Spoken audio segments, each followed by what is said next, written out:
You're live.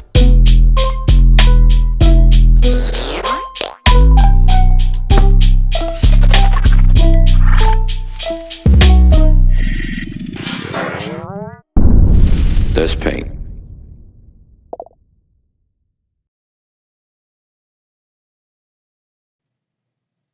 What up, what up, what up, what up? What's good? Creative Faces, L up on set from Creative Sound, Creative University. We are live right now. These videos can be really long, so stay tuned.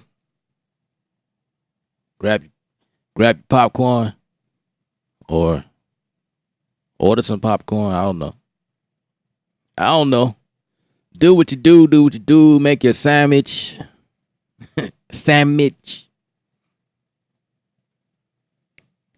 Go ahead and get your noodles going on. Sit back, get in your comfy chair and relax.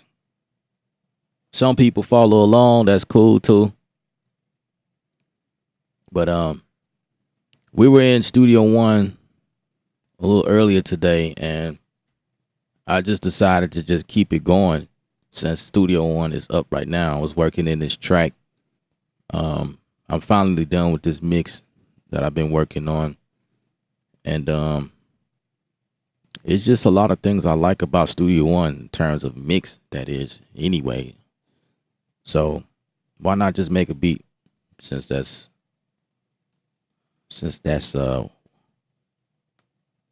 already loaded, I guess. But I did want to see, like, I did kind of check the performance levels a little bit since Studio One updated, and I was really curious as to how Studio One was handling this track, because I have so many plugins in here. It's ridiculous. It's like crazy. What's up, Dev? Nick Ryan is in the building. Two Nickels is here. I appreciate that, man. I just, I do what I do. I do what I do. I do what I can. I just get in and just, whip up a little something. Whip it up and throw it on the screen and just, show y'all what I'm working with. You know what I mean? Yeah, I appreciate you though, man. I appreciate you.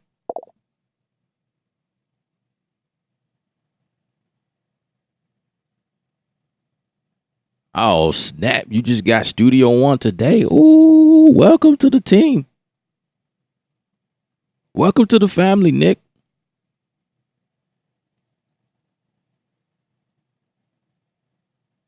You said it's insane that live still don't have comping. Yes, they have comping now. Was Ableton Live 11? There's comping in there now. But we're glad to have you. You know what I mean? Glad that you found my channel, and hopefully I can share some really cool tips, tricks, and stuff like that. Do what I can.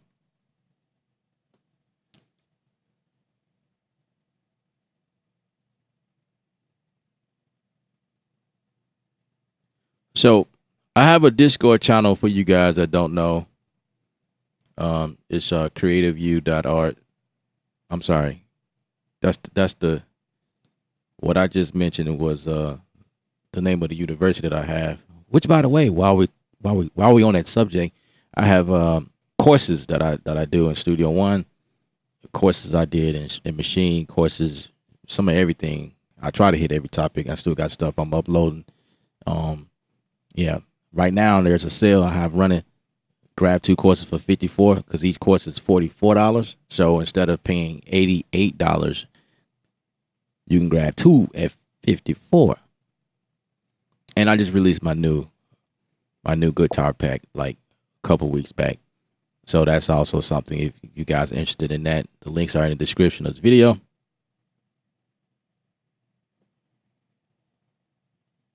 But anyway, we're on Discord, creative.com/Discord. I will be changing the link pretty soon. So trying to like optimize everything, get everything on one accord. But right as of right now, this is the link, creative.com/Discord. Join us on there. Bunch of beat makers, like-minded people like you and I.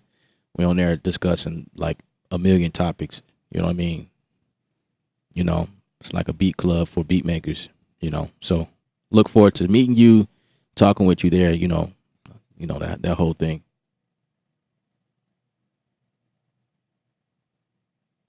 Vincent is in the building. What up? Blaze FM.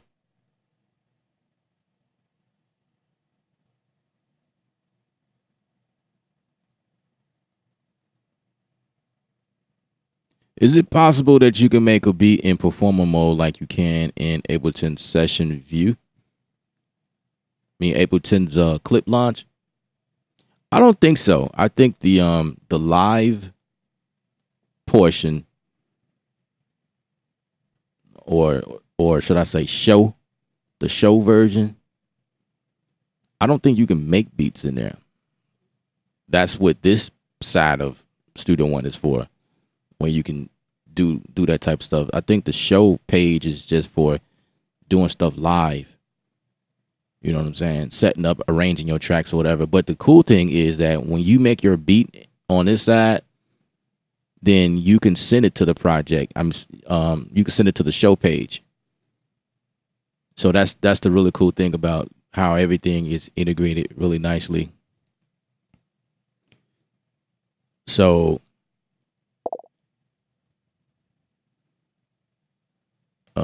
add to show. Yeah. So I can add this to a show if I wanted to. But I was wanting to look at the performance. I have, it's about 60 tracks now. Realistically, it's a little bit over 100. I actually condensed this down. I deleted some tracks because this is the instrumental portion of this song. But this song is actually like 100 tracks. But with the new update, I'm looking at all of these plugins that I have in here, and I can't play the song because under copyright reasons, I don't have permission to do that. But there go one that's sleeping right there. Microshift is sleeping. Let me see. The Pro EQ is sleeping. So that means not only the internal plugs, VSTs, can't even call it VST because it's just their effects, I guess. But anyway, yeah. So I can see several of them are sleeping. Some of the Pro EQs are sleeping. The RXD noiser that I was using to clean up, what was it? The something on the lead. Yeah, that's asleep right now. TR5 is asleep. And Studio One just kind of been acting pretty smooth all day, right? Before the stream, right? Of course. We are currently at 37%. So that's not bad. So yeah, I have a bunch of plugins right now.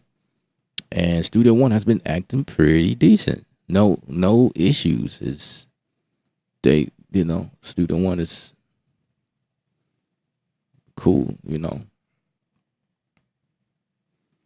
And of course, if I open these up, you'll see all of the work.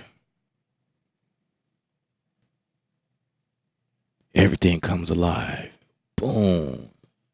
Bam. Bam. Now I do like how they found better use to the sidebar area right here. So I see the scenes up here because when I'm mixing, I utilize the scenes. So that's really cool to see that. I don't know if I noticed that before, but that's like, okay, that's really cool how they put that. That is now off to the side along with my information tab here. So it's looking pretty cool. Pretty cool. And this is actually two different songs. So I was able to bounce this down like two separate songs. See, this is why I like Studio One. Like we getting into one of the reasons why I come in here. I have a song that kind of went into an interlude, and instead of having like two separate tracks, it's kind of going into the next song. So all I got to do is set up markers to represent these areas and just bounce them all at one time. One button, boom, bounce, and it splits them for me. And then I needed to bounce like two formats, which was MP3 and the wave at the same time. So I had both of these checked. This is something new inside. So two things I'm taking advantage of right now in this mix. I started the mix before the upgrade, the Studio One upgrade or update, and it's cool because now that I'm the client like what I did, I'm at the export phase, and so I'm like, man, this is a time saver, because I had to like bounce and just imagine like both of these songs, man, coming back to do it. So that's like four different passes. So I'm able to like knock them all in one click. You know what I mean? Go between my each marker. That's what I did, and got both songs knocked down like one pass. Okay, boom, and it just knocked it out. You know what I'm saying? So yeah, I dig it. Yeah, so it's quite a few of them I deleted because there was some drums done over, and all types of stuff. Yeah, it gets intense. The horns, trumpets, sax, flutes. Yeah, so bravo to Studio One for that. I do enjoy that. All right, so it's time to say bye bye to the session. I no longer need it for the stream. So we're just going to close it. We're going to say yes.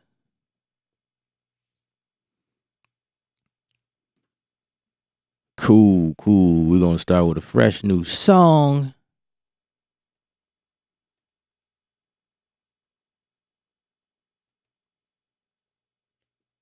Javion is in the building.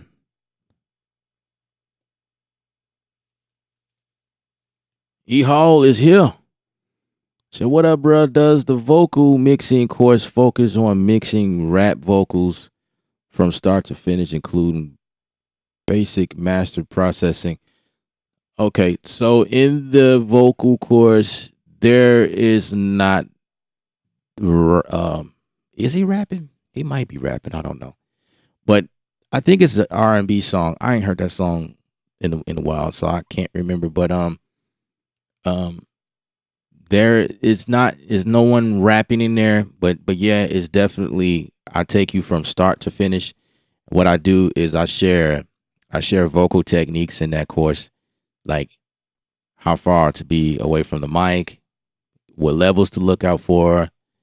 So those basic that basic information right there works for rappers, singers, whoever you are. Even if you miking up a guitar or something like that, it's the same. It's the same rule of thumb, really. As far as like miking, being at a certain level before you distort that type thing. Um, it's definitely a difference between singing and rapping, but it's kind of the same concept. You know what I mean? It's kind of the same concept because it's still going to be, you have to be a certain amount of feet away from the mic, and the levels is going to be, you know what I mean? It's still the same concept. I guess I would have to do one with a rapper. Maybe I can find a rapper and do a course based on that. You know what I mean? But it's no one rapping per se. But yeah, I definitely go through, mix the mix the vocal with the music, and then get to the mastering process. I do show the process of mastering, like basic mastering. Absolutely, all of that is equipped in the vocal mixing course. Absolutely, absolutely. It's just the only thing with that course is no one is rapping per se, but this guy is singing. It's the same concept actually. But your compression levels might be a little bit different because now it's like spoken, you know what I mean? Like talking versus singing, you know, um there's a cadence there. So there's a slight change, a slight difference, but not too much. It's like I say, it's still pretty much the same concept. Pretty much, yeah, it's pretty much the same concept. Yeah, I probably have to go find a rapper, do a song with that person, and do a course on that. If you want something specific to rapping, so I'll have to do that. But yeah, I mean, you, you know, it's not like you're going to get anything too different though. Dave, appreciate the super chat. I got to throw this on the screen. Appreciate the super chat, my brother.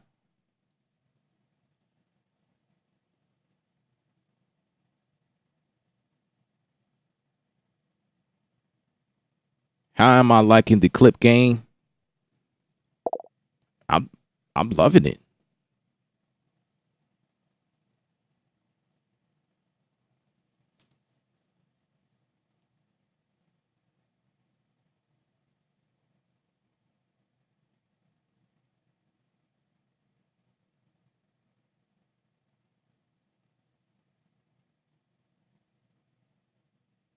Did I say what's up to Vincent? What's up, Vincent? How you feel, brother?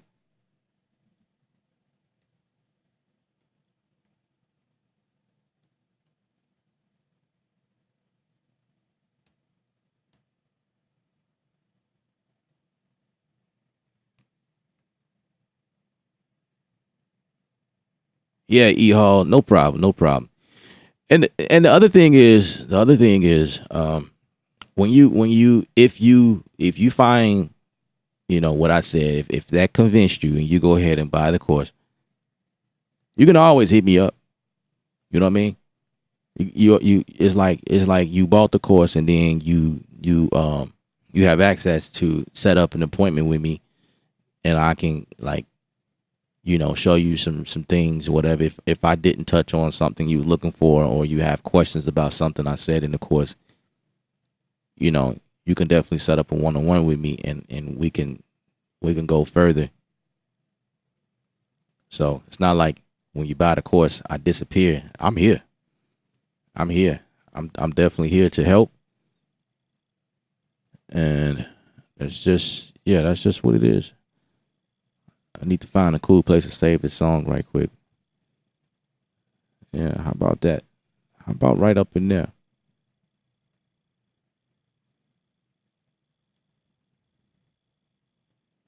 All right, cool, cool, cool.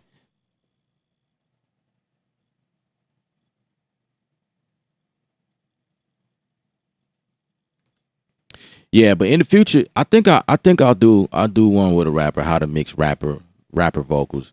I've done it so many times, and actually it's actually a little bit more easier than it is with vocal, because sometimes vocal, like when you doing like singers, you gotta fix stuff, you know, vocal pitch correction, and you got to know how to blend, vocal harmonies and stuff like that. So it's a little bit more intense than it is. And that vocal lesson I have on the site is definitely the most basic, because it gets even intense than that depending on what you working with. Because I mix like solo artists, and then I'll do like group vocals, choirs and stuff like that. All of that. I've done that. I've been doing that stuff for years. I haven't had any choirs lately. Um, well, not this year. Last year I was mixing choirs in groups, but yeah. All right, let's see. Let's see. What do we want to get into? I really want to use this instrument. I know it ain't gonna work. I'll be shocked if yeah.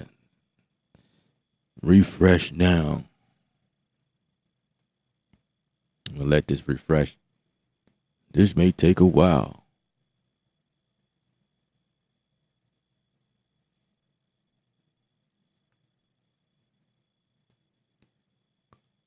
I'm just trying to get into something.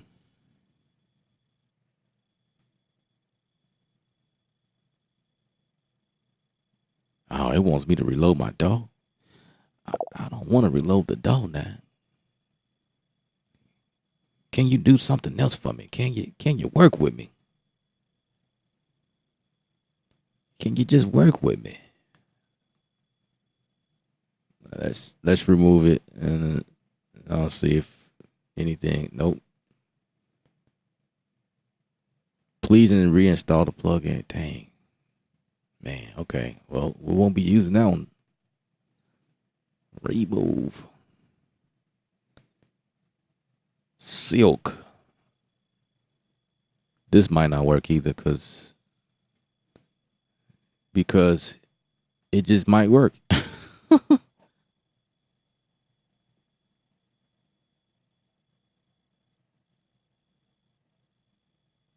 Send me a rap. Okay, let's talk. Um, let's talk. Let's talk offline, and we'll see how we can do that. Um, yeah, let's just talk offline.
Oh yeah, my signature's slow, so that's probably why I'm feeling like that's slow.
Oh,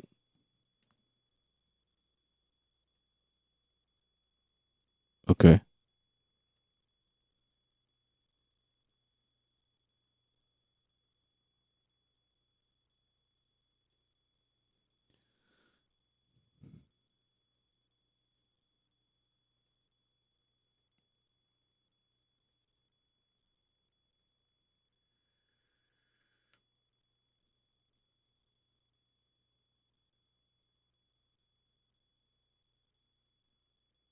You said oh no, you're not distracting at all. Seeing that Studio One crash on me, so I can explain.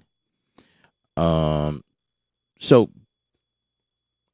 when you say what do members gain, are you talking about the YouTube thing or are you talking about the university website? I just need to know. I just need to know. But if you're talking about YouTube, when you join as a member, it's paying the channel $5 a month. It's just really supporting the channel. That's mainly the thing right there. And sometimes I would post stuff here that I won't post publicly. So it's like it's an incentive to, what I mean, paying $5. This is it's really that's what it is. It's supporting the channel. It's a way that my subscribers have a way to support the channel. So they're paying $5 a month because I'm doing these long, really long streams for hours and hours and hours and hours, and I'm not getting paid to do any of this.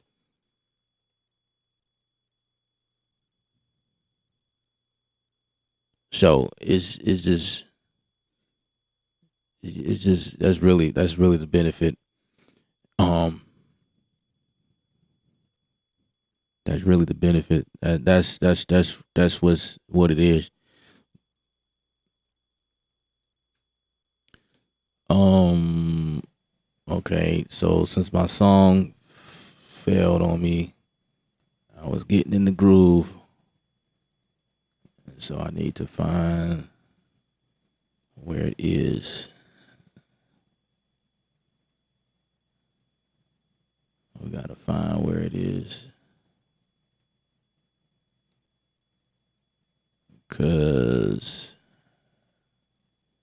okay, so there's a autosave. So we gotta go for the very last one that is saved. Cause I forgot to hit save per se. That's why I got to go like this. I didn't hit save. So this is at 8:57, 8:56. So this one's the latest one.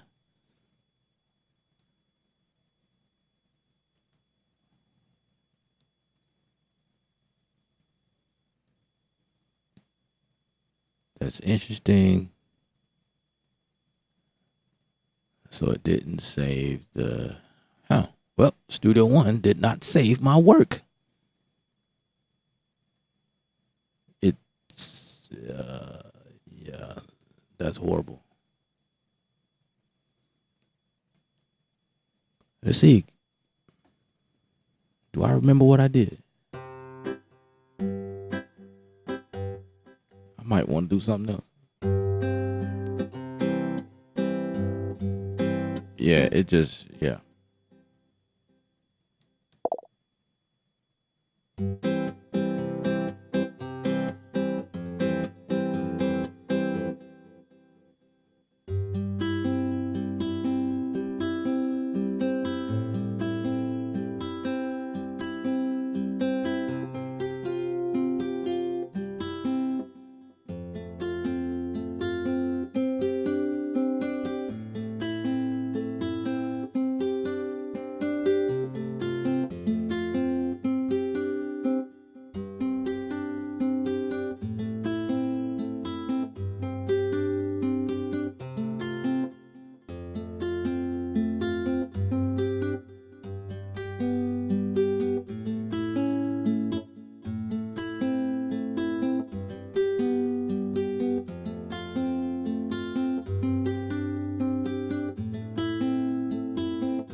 I came up with something different anyway. Now, how about that?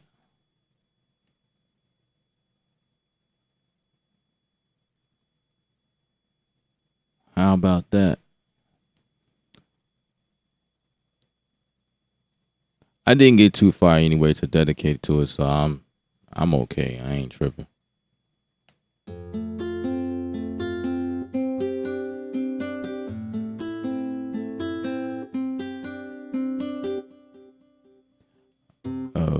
Okay. Let's do this.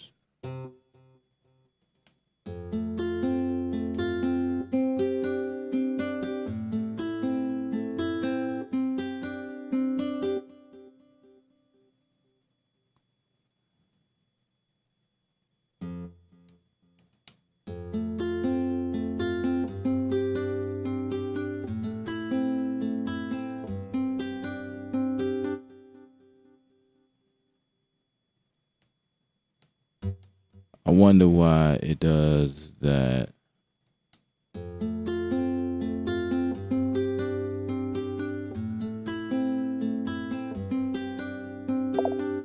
Wow. Let me see.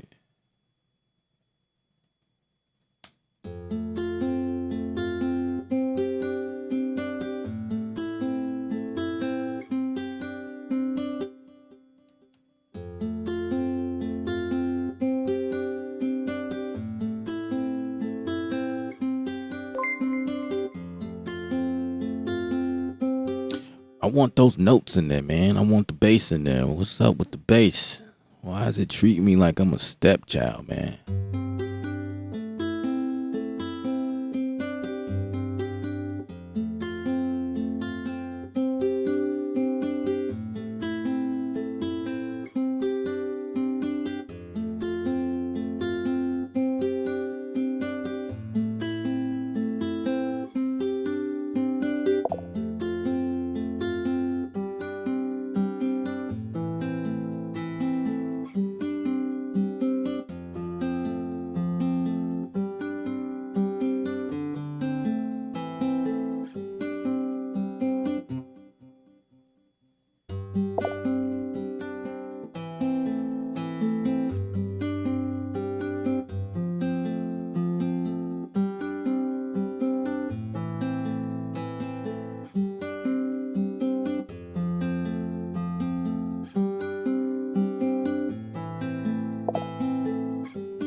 I guess I just have to roll with that, huh?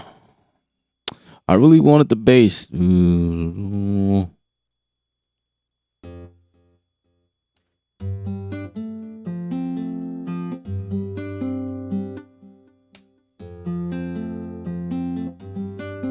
But it's gonna skip like that. I don't want it to do that.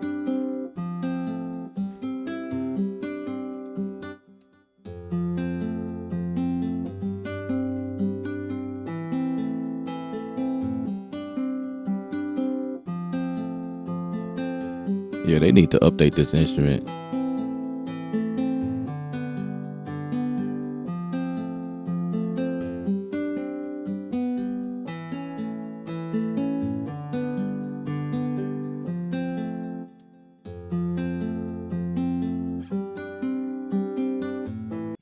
right, I'll just.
Nick Ryan joined the Painter crew.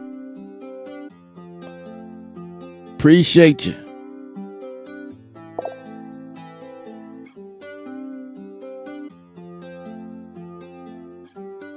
I'm the best doorman.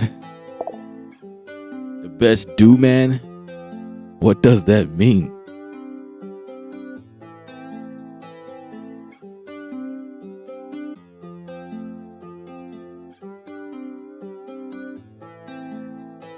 Boy One is in the building. What's up?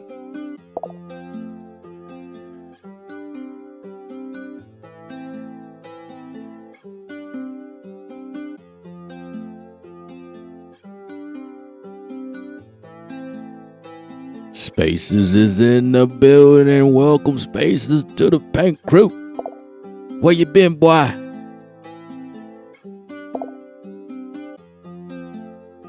Space has been absent from the earth.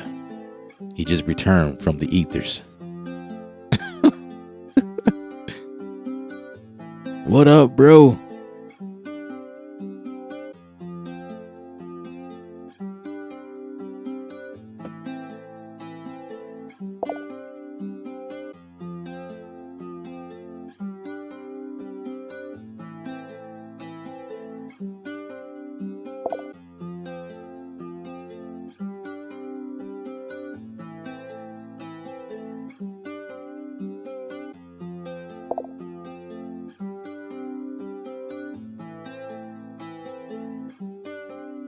Grinding.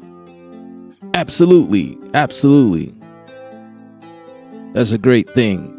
It's great to hear that you're grinding, sir. Grind on, my friend. Grind on.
I put this in song mode already.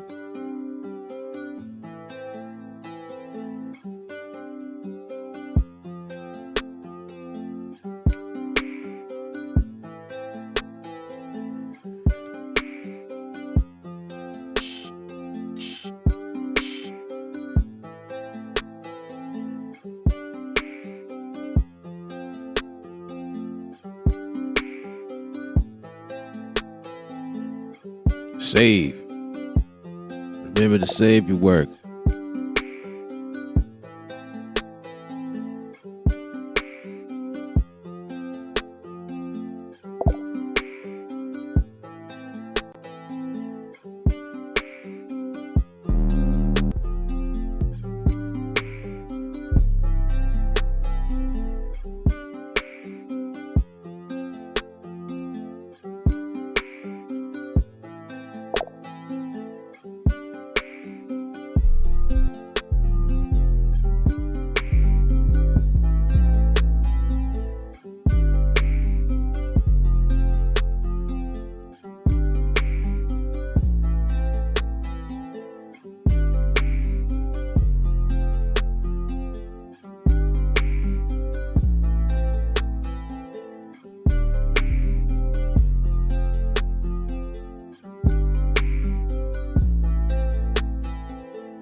See how I want to do this.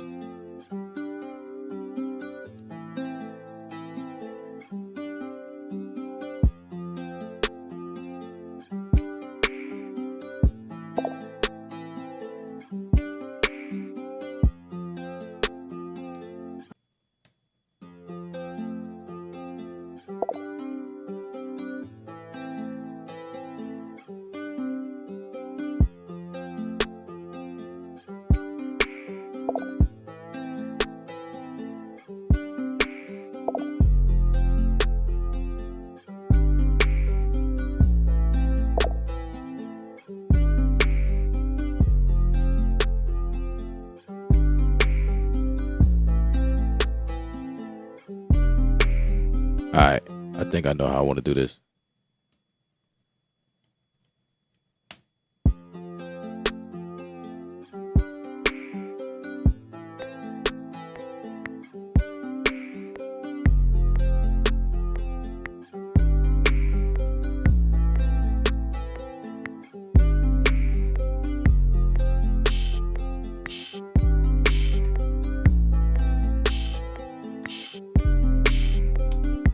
All right.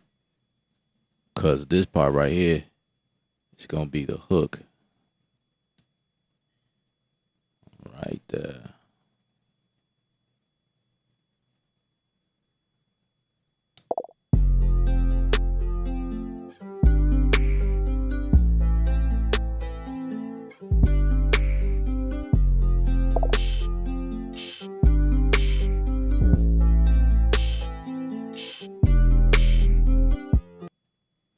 Just got to clean it up.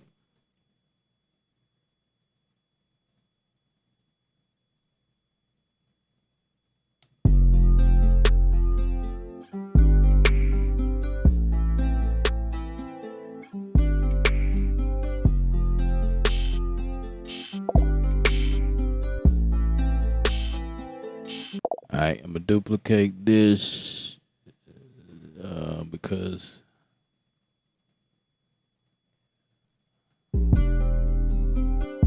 yeah.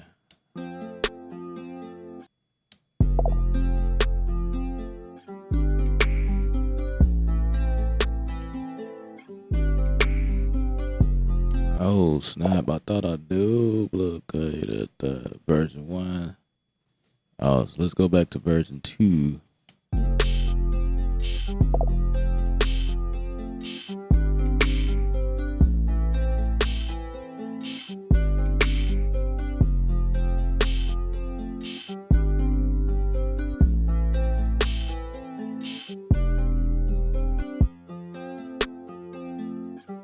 It can go back to version 3 right here.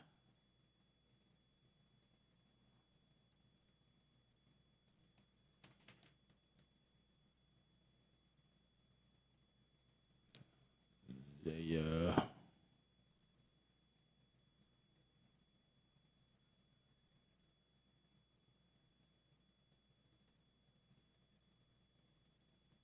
So I'm working with patterns and see how easy this stuff is? So like stuff like this, it don't take me long. This is real easy. I'll be done with this in the next, 30 minutes.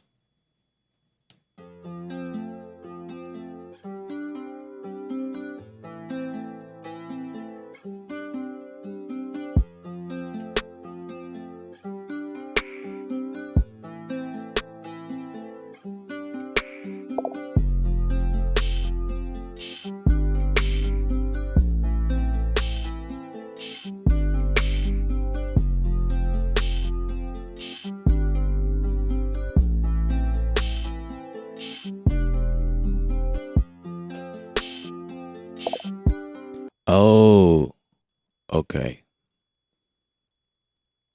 This is 1. This is 2. This is crap.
Let's take that out.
I'm trying to catch up with y'all comments.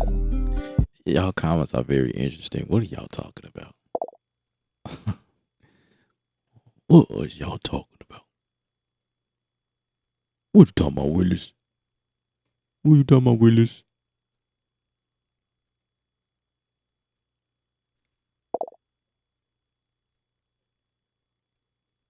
Devin say he's 100% foundational Black American. That's what's up, bro.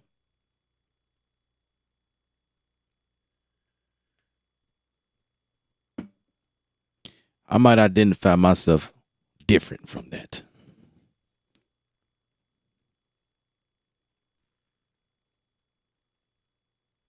Yeah, I have a different outlook on that one. For me personally, if we talked about it.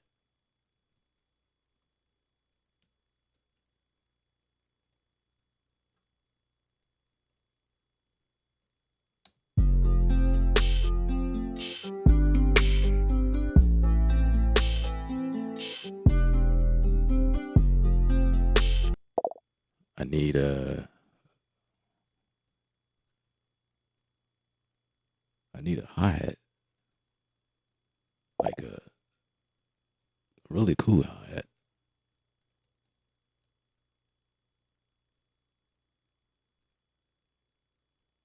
Said I'm like the best of both worlds. I don't know, I guess. Said, what do I mean? I identify myself as an indigenous being. Indigenous. I do not classify myself as black. That's what I mean.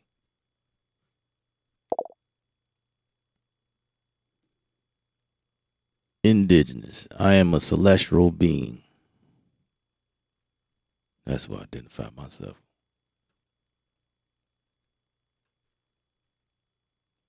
Might be too deep for some of you guys.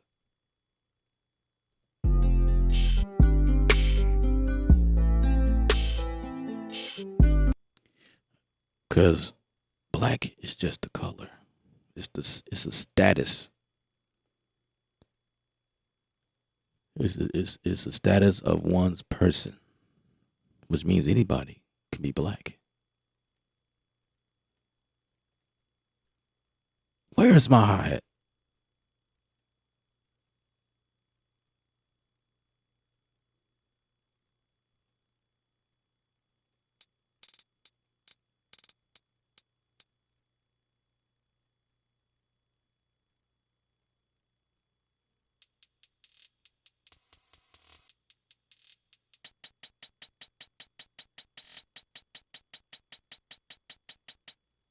Let's see. Do I want to use that?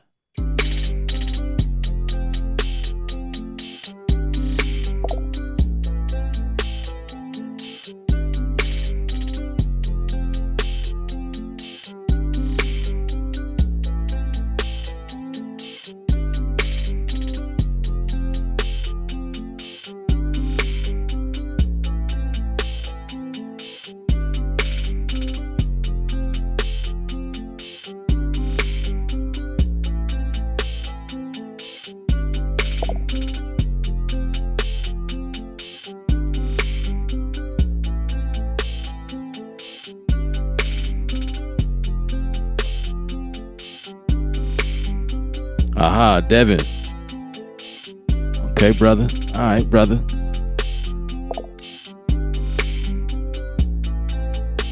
As long as you get me.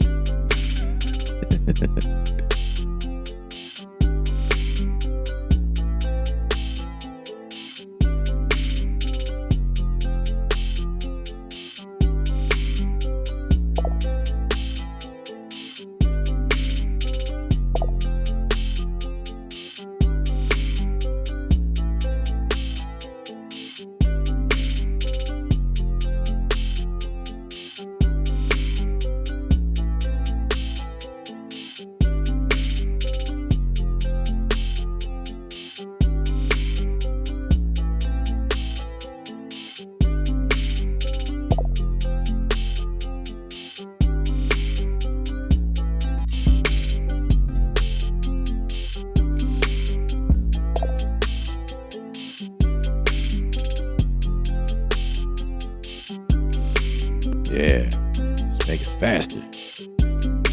Change the energy. Hey, hey.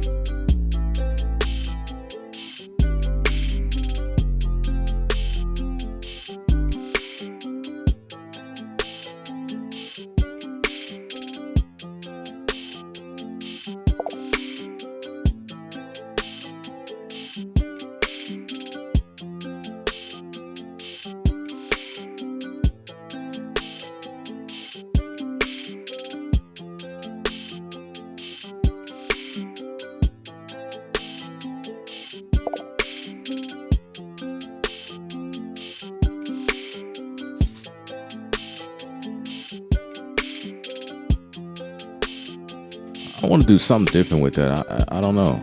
I don't know what I'm just gonna play with some effects, man, because I need a different vibe.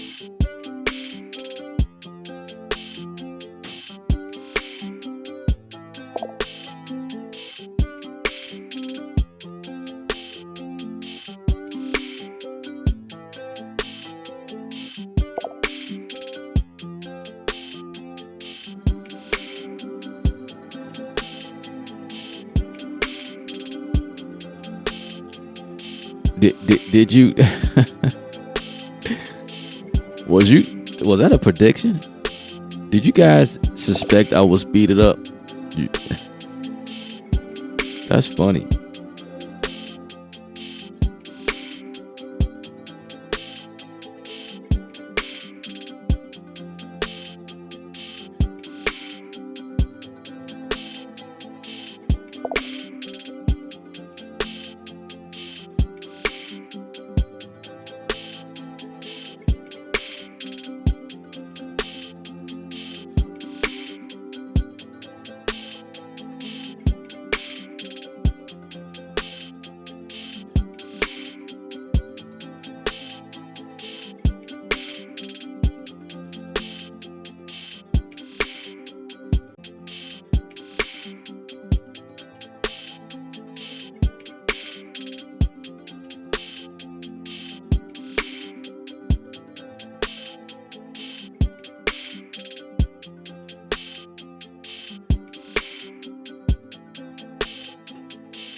That feels better.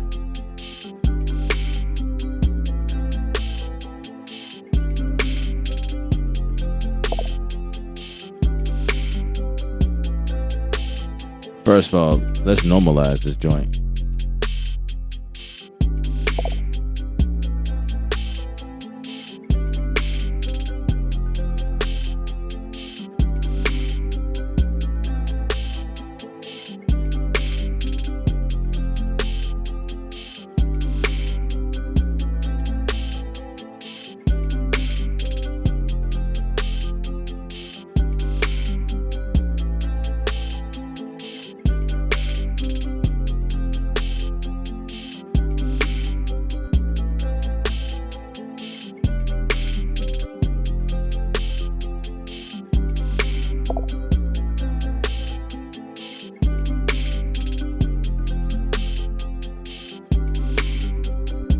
I need that kick to come out some more.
Here we go.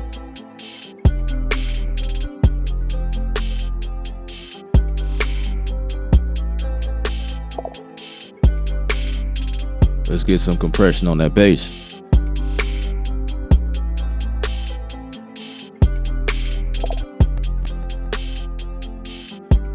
Turn that side chain on.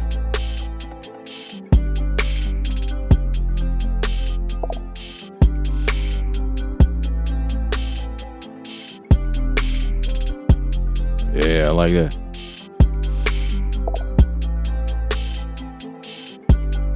Let's get a little more dirt in there.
want to add that to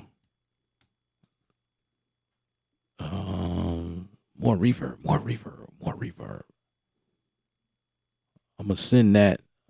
I'm gonna create a send for that real quick. Boom, we're done.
Maybe dupe.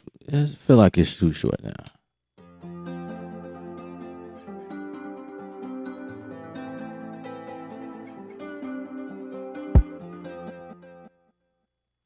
Oh, I feel like something kind of crescendo in there.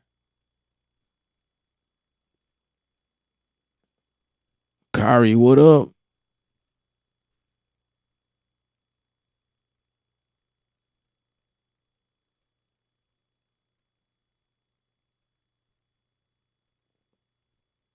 Matthews, what's happening? Love Studio One. That's what's up.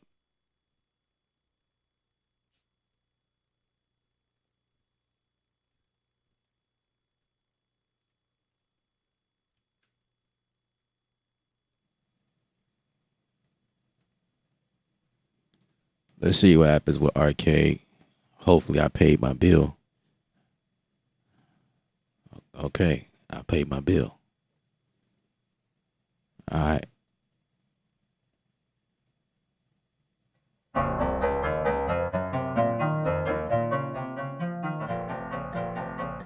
Ooh, snap.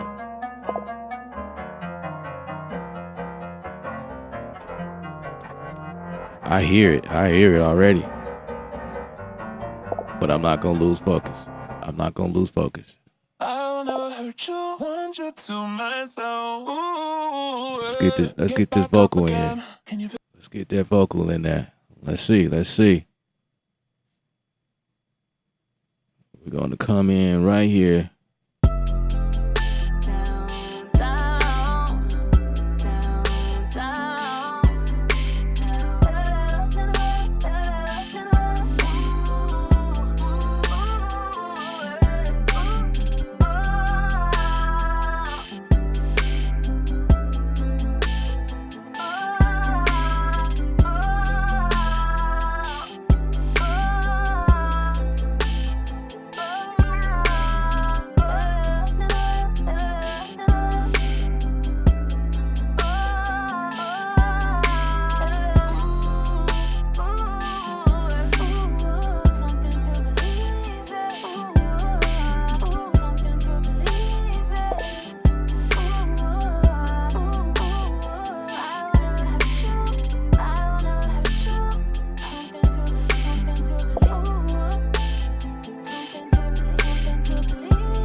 That's amazing. I love it.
All right.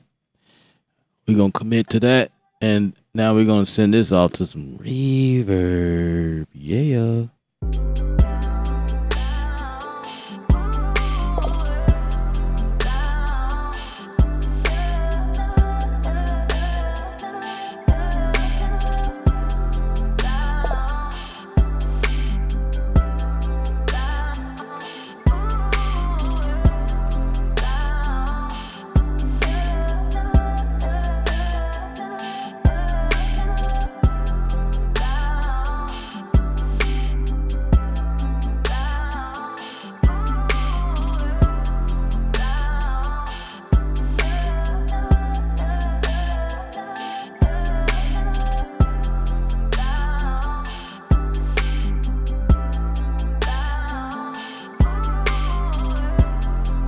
We pretty much done with the beat.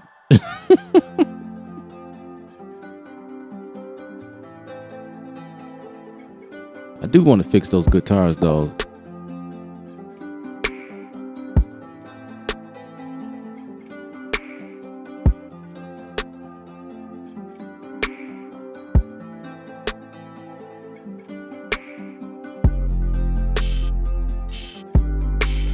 I do, yeah.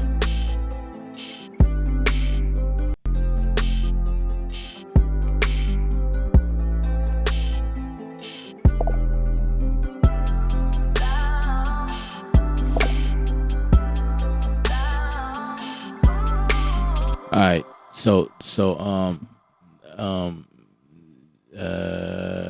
thinking. Let's just go ahead and bring in contact. I'm gonna bring that hollow body in there because I think I could do a better job on the guitar, and I need to bring the riser in to create these transitions.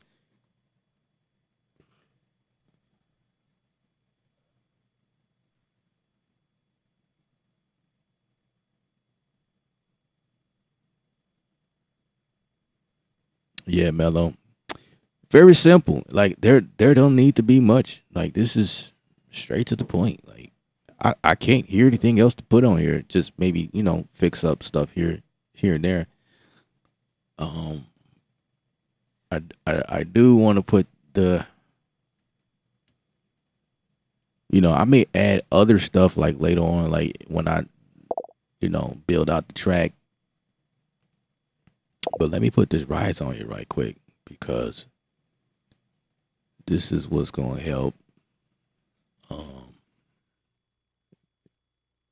create those.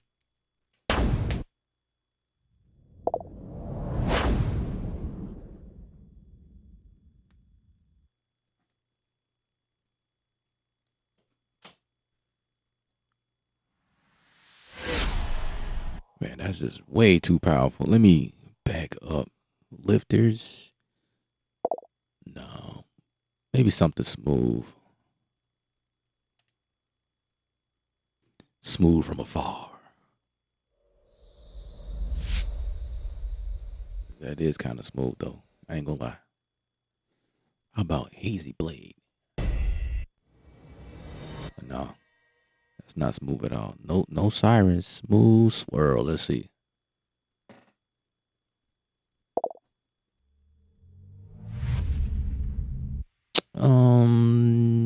Maybe chimes. Let's see.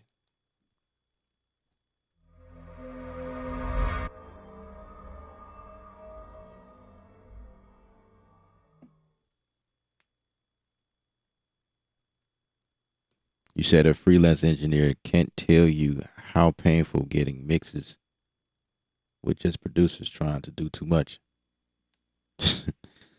I just so happen to be a mix engineer, so I get it. I totally get it. You know, I have the best of, yeah, not that one. I was gonna say the best of both worlds, but I have the best of three worlds. That's what it feels like. Cause I'm a music producer at heart, but I also mix and master. So I understand how the mix is supposed to sound, and just there's different things that's happening. So when I produce music, I mix on the fly, which is what I've been doing here. As you can see, probably can't see. But yeah, I just kind of been mixing on the fly. I know what I want to hear, and that's really to me, that's the only way to produce because I can hear better. If everything is just straight down the middle and down the line, everything same velocity levels and whatnot, I can't hear what needs to be added to the track. So I mix on the fly. So a lot of times my mix, my beats is already, you know, already there. So, so to speak. Sometimes I just go with it, just go, go, go, go, go. And then I'll kind of come back and fix the mix a little bit more. But more times than not, I'm usually in here tweaking stuff and leveling stuff, panning stuff to the left and right, that type of thing. Um, so I get it, and I'm also a musician. Like I play the drums, so it's like I I play during my time playing with a band. I know how instruments supposed to acknowledge each other. You know what I'm saying? Complement each other. I know what a band sounds like when they play together. You know what I mean? I played with click tracks before. You know what I mean? I was a part of the live team. Mixing for broadcast stuff like that. I still do it. You know, my 9 to 5 job requires that I mix vocals and like stuff on fly. Um, so I'm around it all the time, and it kind of helps me, which boils down to the reason why I like Studio One because it definitely helps with what I do and what I've been doing for many years. So it just comes out. It just comes out. Studio One is a great fit, but sometimes I get frustrated, so I'll go inside of Ableton Live or Big Wig or something like that, and just kind of do something a little different. But I find myself back in Studio One. Can't y'all see? Can't y'all tell? Last couple of days I was in Big Wig, I was in Ableton, man. I was all over the place, and then today, now we back in Studio One.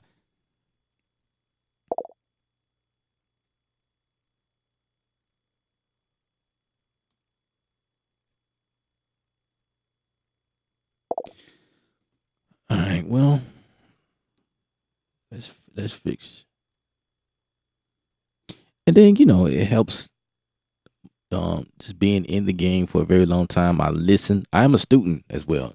Although I'm on here teaching you guys, I am also a student to the game. I'm always listening and learning, and I'm always eager to to do something different. You know, so into the void. That's where it is for me. Ooh. Probably not that. That's probably too dramatic.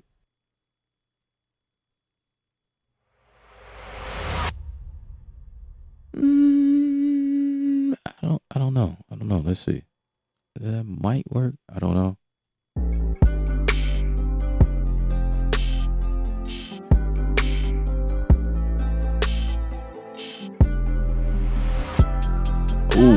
Ooh, that did work. That did work, as a matter of fact. That worked a lot. Let's throw that in there.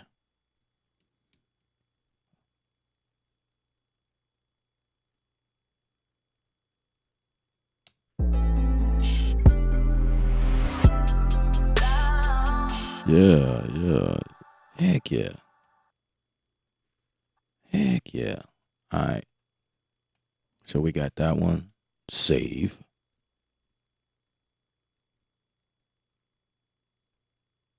The jig is up. Welcome to the stream.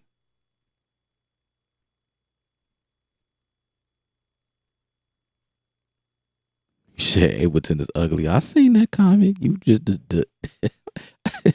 I seen the comment before you before you deleted it. But I get it. I get it. I get it.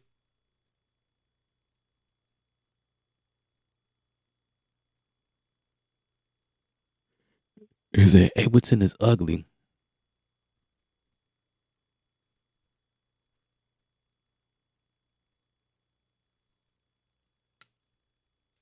I play guitar but never produced until recently. Just did audio engineer and guitar before. You ever record drums? You asked me if I ever record drums? Absolutely. Do you know who you talking to? I am Ella the Great. No, I'm joking. I mean, my name is Ella, but yeah. I got my start in this stuff like what 1997? No, it was before then. 1998 is when I incorporated my first business as a music production company. This was I was still a teen, or in my teens. But yeah, that's when I kind of started. No, actually, I incorporated a little later. 1997 or 98 was when I just started like gathering like a team of people around me or whatever. But yeah, man, drums. I don't do it on the stream. I would like to do that as I progress on this channel. I would like to introduce that back into my workflow. I'm just in the setup. It's very small. My setup is extremely small. My background is like I've done some of everything. My background is like right now everything is condensed. It's like this little area that I'm working out of, and I'm working out of the box, right? But my background is like recording live drums, live bass, guitar, lead guitar, horn section. A whole vocal recording choirs. I've did a full live. Okay, I did a gospel live recording years ago. The whole nine, miking the choir, miking the drums, miking the organ, top, bottom, Leslie. You know what I mean? Bass, using analog circuitry. Put an Avalon on the bass. You know what I'm saying? Clean DI sound or fat tube sound. Yeah, I come from that era. That's my background. I still do it, but not instrument wise. Right now, like my 9 to 5 is, as an AV technician, is just vocal and stuff that come out of people's presentation. It's like watered down stuff I do now. But it's kind of cool because we get into lighting and hanging PA systems, line array speakers, connecting all that stuff, breaking that stuff down. This is video switching. Like that's my background is full of excitement. I don't really speak on that stuff here on the stream. It's just I be making beats, but I do have extensive background why I get into a lot of stuff. A lot of stuff. I just love learning and yeah.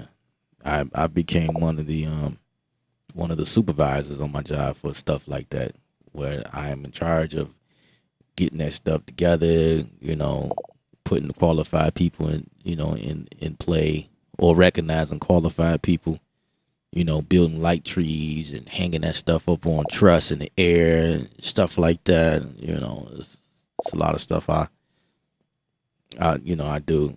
One of my buddies come on the stream every so often, and he knows what it is because he's like one of the specialists at the job I work with. So like every so often he'll come on and like chime in with me.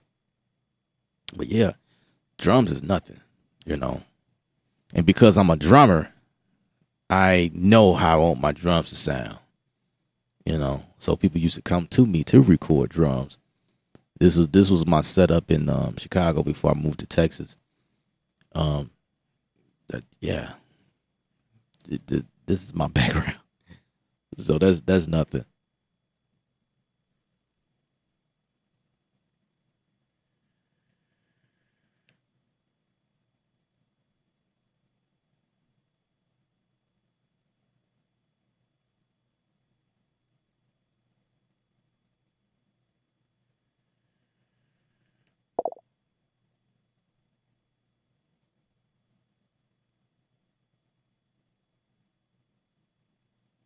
Catching up with the comments. Let me switch this so I can get all of the comments.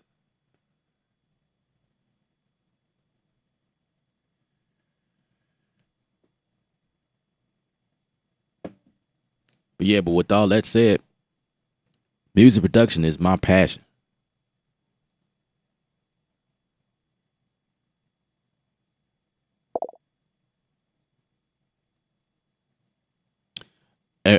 Are we using Neumann's? In the studio that I used to go to, well, I still go to that studio whenever I need to. Like if I have talent in town, like sometimes I have guys that fly in from Chicago and they want to record with me, some old artists or whatever. They just like my sound, they like my vibe, they like my attitude, they like how professional I am. And they might come out here and fly. They'll fly out here just to record with me. So there is a studio I go to, and I do use the Neumann mics sometimes, in that particular studio, or there's another one. They have all types of mics in there, but yeah, I definitely will pick out the Neumann or whatever and record. But Neumanns are great, but I've been fortunate to I didn't start out on Neumanns, you know what I mean? I started out on cheap mics when I got my start. I just went and got a mic that was affordable, and I just learned how to mix. I learned how to I learned mic techniques, positioning the mic, and I do know, like, I learned SPL levels, you know what I mean, how much a mic can handle per that person. I don't own any Neumann mics, I I never really felt the need to own a Neumann mic because I guess I have a studio I can go to if I need a Neumann mic. But um, the type of mics I record on, like if I was to bring an artist in my space, I've got my start using AKG Perception 400. That series, it's a fairly decent mic. It's a cheap mic, but it sounds pretty good. Or I'll use a Baby Bottle Blue. Yeah, the Blue Baby Bottle is a mic that I have in my possession, and I love the way that thing sounds. That thing sounds amazing to me. So I'll use that, you know.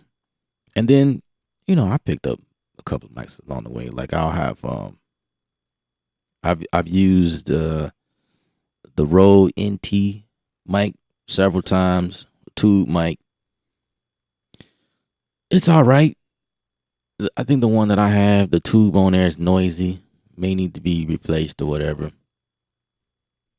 But yeah.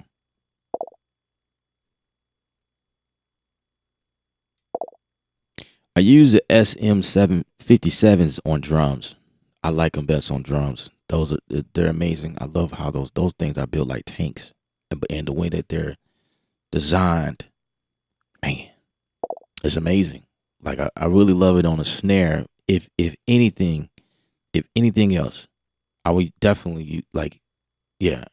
If I had limitations, I would definitely put that 57 on the snare. Absolutely, put that on the snare. If I can't use that on the tom, put my 57 on the snare. That's just what it is for me because the way that it's designed. I would actually prefer it around the kit if I can, if possible, because it'll help the toms pick up the toms a lot better instead of trying to pick up the entire kit or whatever. I've used cheap mics, and oh my god! So I've learned some techniques using cheap mics, um, cleaning up frequencies and things like that. As a matter of fact, that's what I was doing earlier. When I started this stream off, I started it off showing y'all a track that I was mixing, and that happened to be one of the sessions. I had to clean up a lot of tom work, a lot of drum, a lot of things bleeding into the snare mic, the hi hats, that type of thing. Definitely will love 57 on the hi hat because it's a hi hat. Hi hat mics pick up everything. So I would rather SM757 on a hi hat as well.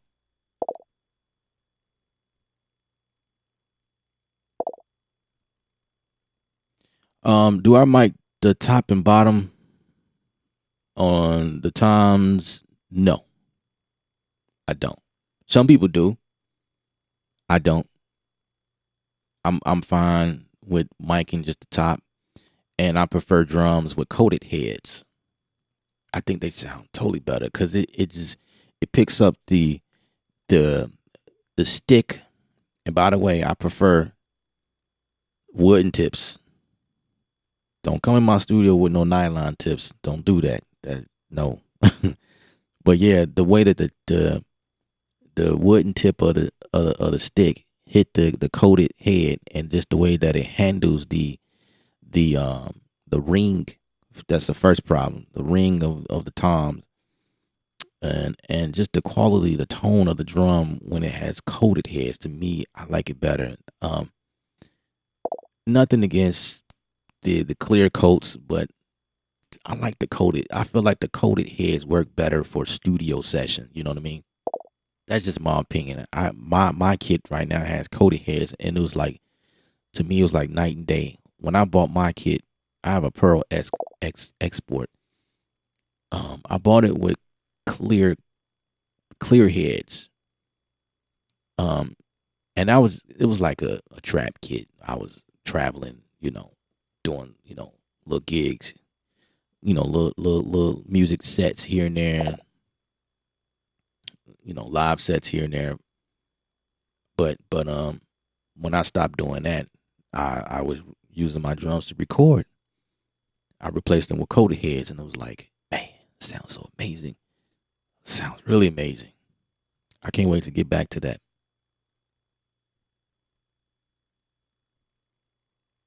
Now the snare drum, I will mic the top and bottom on the snare drum, to pick up the snares on the bottom, and then on the top, get that crack. You know, I would definitely do that. And I have a couple of AKG pin mics for the overheads, left and right. And then I would set up a mic far away, maybe 10 feet or so away from the drums, to create a room mic for the drums. And that gives off oh my God, that creates a great, like it just rounds the drums off. Man, I can't wait to get back into those days, man. Man, y'all get me excited.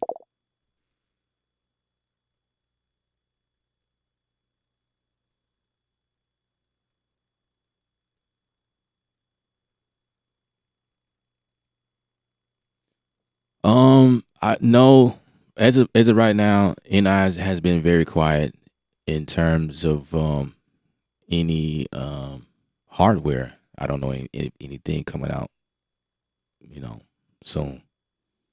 They just came out with the Plus, so um,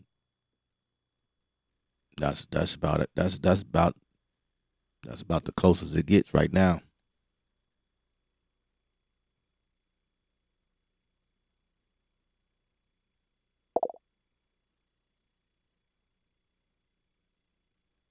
Yeah, man. I just feel like nylon tips is for beginners. I've always felt that way. Even like when I first started, the wooden tips sound so much better. Somebody tried to argue with me with that one time. I'm like, what? Are you serious? Are you really playing with nylon tips, man? Really? I don't know, man. I'm against that. It, I I I definitely judge drummers that comes around me and pull out some nylon tips. I'm like, I can judge you by the level of your playing skills. You pull out some sticks with nylon tips on it. That tells me you're definitely an amateur. I was like, yeah, he's a beginner. He obviously don't know. Oh man.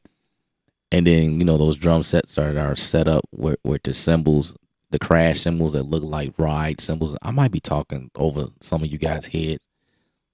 We talking shot right now. But a crash cymbal is like it's a certain way it's set up, and you could tell by somebody the way that they set up their drum set. If it's set up like ride cymbals are like almost flat, like vertical up and down. You know what I mean? Because it's a ride cymbal. You ride on it as you play. Crash cymbals is there to hit and crash. So like my crashes usually sit like kind of flat, like horizontal, kind of sit like this. You know what I mean? Maybe tilted a little bit. But if you got your crashes and it's set up like this, like rides, then you can tell the level of somebody's playing skills. Like, yeah, they don't really play drums. They just, yeah, I can usually tell. And then also the way the toms are set. If the toms are set just the same way, where it's kind of like almost vertical, like, yeah, they.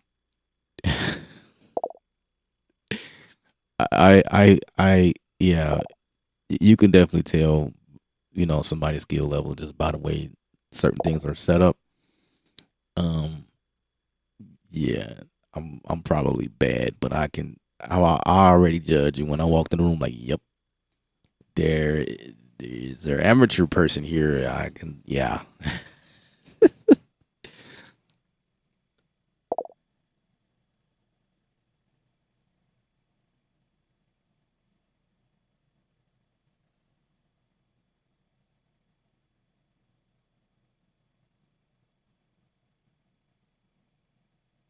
Jet Merlin is in the building. What up, bro? Antoine Ball is in the building.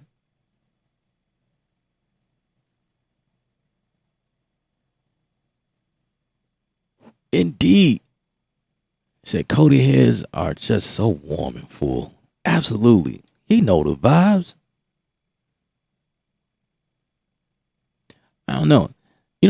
I come from a church background, but my playing style and what I do as a professional, definitely, I think outside the box. I'm different from, like, if you guys, any of you guys come from a church background, you most churches don't have coated drums, coated heads on they. That's a recording technician type thing. It's like that's the way I like to set up. I'm the opposite. You know what I mean? Even the way I play, like I don't play like a church drum. I play.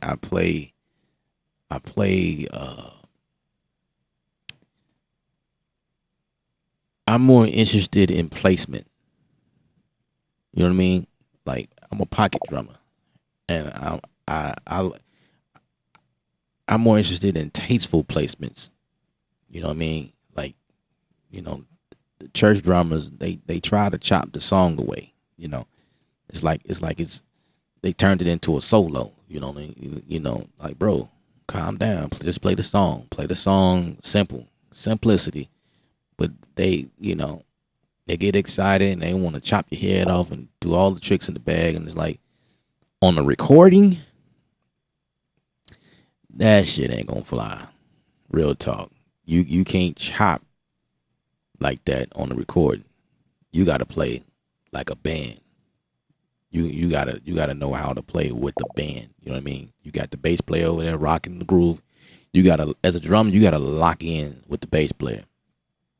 And then you got the keyboard. You know, the keyboard is there, and you got guys. Got a guy on mains, and then you got a guy on doing colors. All of that stuff that they're doing, you got a lead guitar. You know what I mean, rhythming up on the song, and then you got a horn section over there. You can't chop the song away. You got a whole band. You're not the star of the show, bro. Like, calm down. You got the choir singing and stuff like that. And you gotta stay pocket.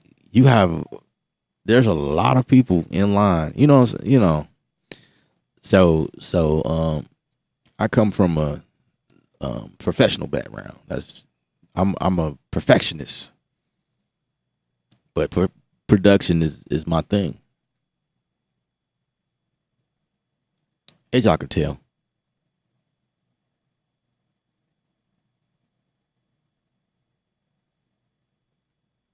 Yeah, Native Instruments is probably coming out with something. I don't know. They probably are. They've been quiet for a while, so it's possible that they are coming out with something. It's usually how it goes, right? When a company is quiet, they probably in the vault somewhere getting things together.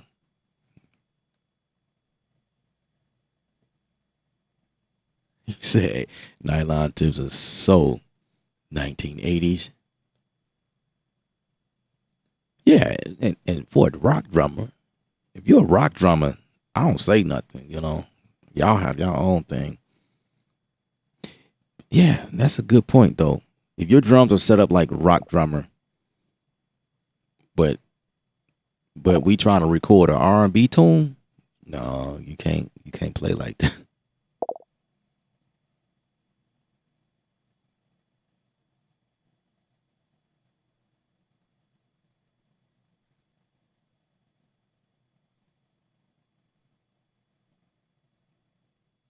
Man, I learned I learned a long time ago not to argue with people who who pull out nylon tips.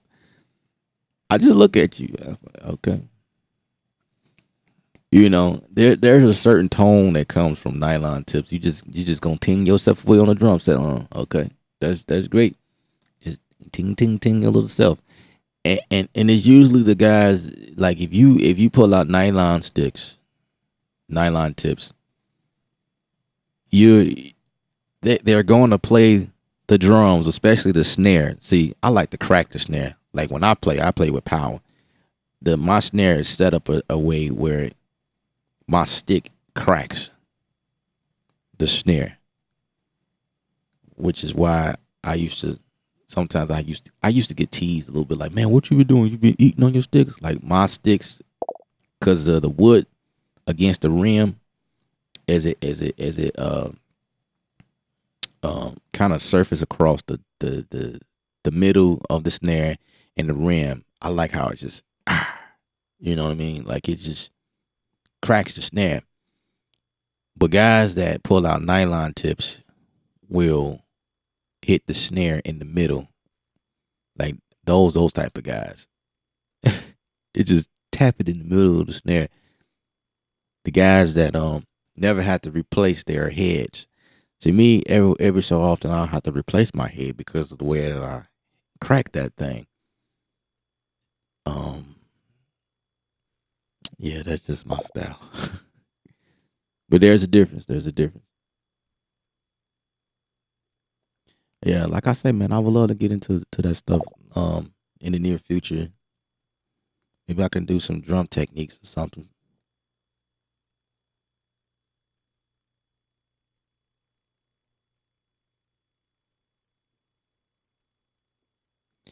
Deb, there ain't nothing wrong with being a rookie, bro. We just um we're just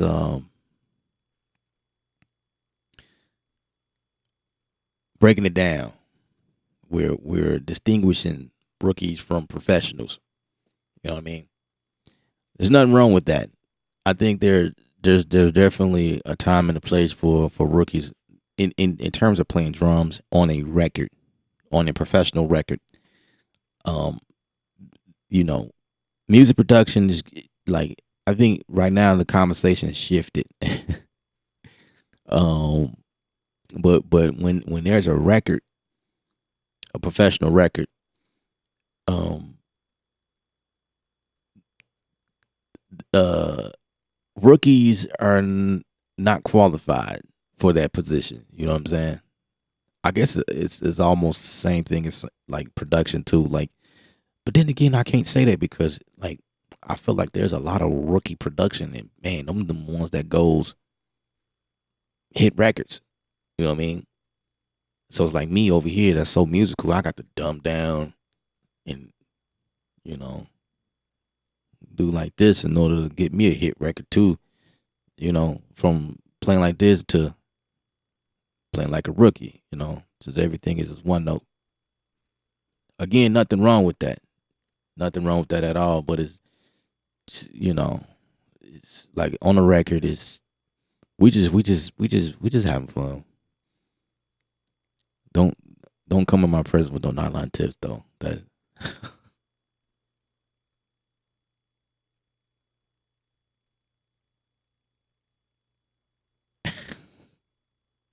I'm reading your comment, Devin. I stand with the rookies.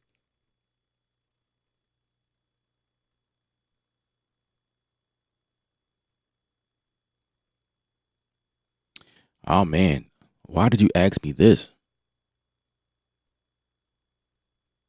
The gyps is up. Your question is up. What does Studio One needs to be the best dog? Are you ready for that answer?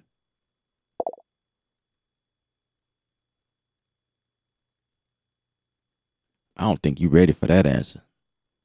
There's a few things Studio One would need to be the best to me, for me. You know, something that would keep me here. First of all, they need a sampler, a better sampler.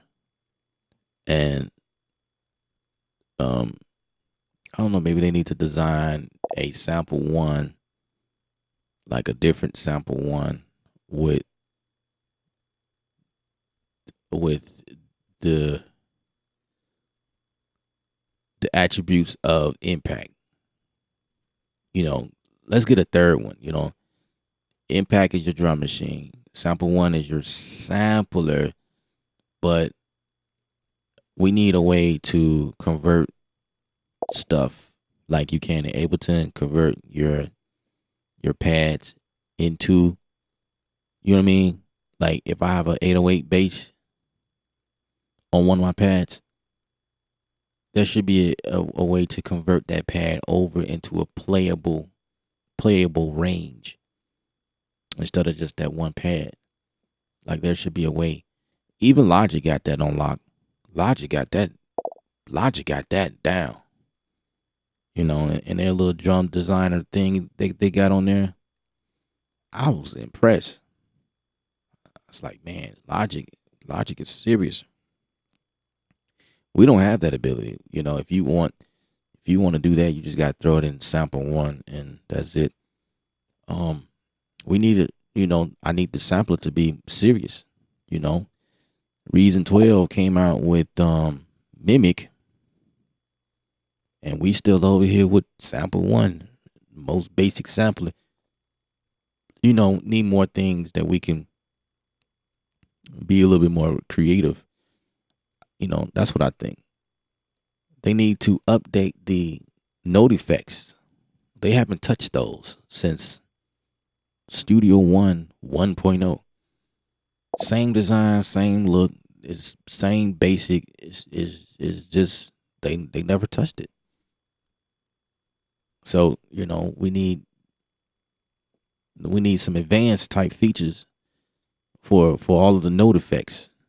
You know that's something they need to touch. What else? It's like a million things I can tell you. I'm not asking for them to create a clip launch workflow. They kind of already started doing that though with the range. If you double click on a range, if you work from a ranger, double click on it and it'll play. That's kind of like going in that. I don't know, but yeah, I'm not asking them to do that. But I mean that would be nice though. But it is what it is. Um, dealing with third party VSTs a little bit better in terms of performance. I think that will be. They came out with NAP. Now we can enable the NAP plug-in NAP mode. All that does is just put your plugins to sleep if it's not being used. Because you know how sometimes we go in here and we just tracks, building up tracks, and we don't necessarily delete everything we're not using. So they have this thing where you can put those to sleep, save you CPU instead of it being on. That's great, but that don't help with a plugin that is about to crash Studio One, like we just experienced not too long ago. That doesn't help with that. There needs to be a better way to handle and optimize the VSTs like Bitwig. Bitwig handles that like the best to me. Bitwig that is hands down. It's the most stable dog to me out of all dogs. That's just my opinion. Um, but see, I like to use third party VSTs, third party effects, third party instruments. Some of you guys may not experience what I'm talking about because you don't use third party plugins, so you might be fine. I like using third party because stock stuff is not going to cut it for me when I'm doing mixes, mastering. You know what I mean? It's just not going to cut it. I need advanced tools. The stock stuff in here is cool for like simple basic stuff, but not advanced stuff. No, I can't rely on Studio One's stock stuff to get the result that I'm looking for. So, therefore, we need a better, you know, needs to handle plugins better.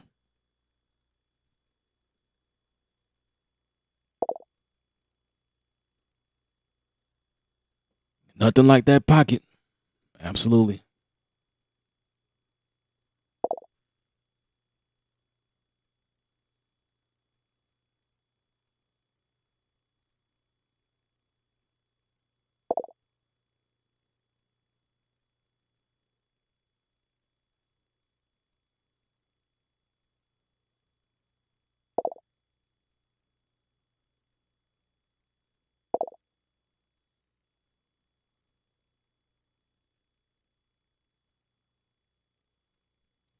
So in terms of like new features I would like to see in Studio One, I just think that we just need more creative, more ways to be creative. You know what I mean? For a music producer, what could we what is here for us to be creative if we're not using third party plugins? See, as y'all saw me build this beat, the entire time I've been using third party plugins because there's nothing in Studio One that creates that vibe, you know, being creative. I have to use third party VSTs to be creative and do stuff. In Ableton, um, they have stuff natively that helps you be creative. Like with the like some of their presets with their built-in instruments. That stuff is amazing because it's devices at the bottom and just things that you can do with that. Bitwig's another one. Things that you can do with their devices, modulations and LFOs and you know all types of stuff like that. We don't have that.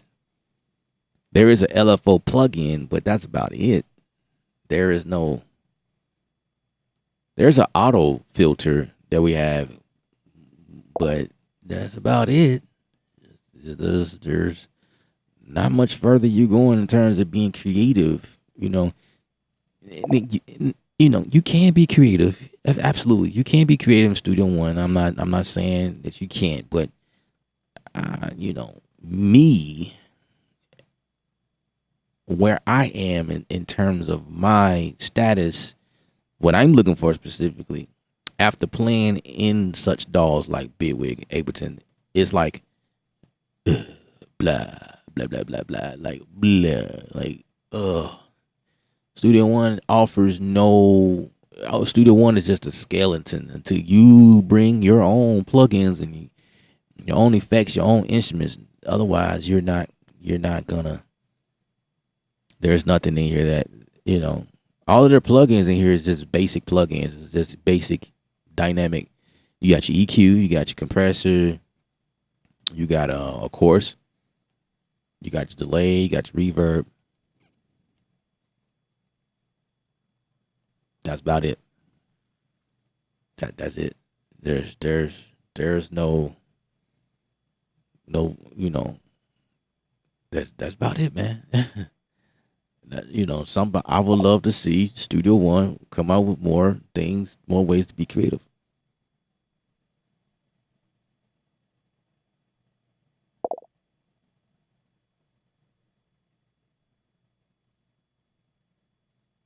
Now, let me backtrack. Not throwing shade on rookies. I learned from rookies as well. I don't want anybody getting offended. I love the rookies. The only problem I have with rookies is when they think they're badass. You know what I mean? Like they think they the ish when they not. Then that's like, oh, okay.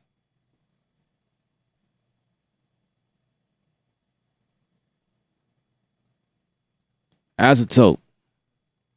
I love all of their plugins.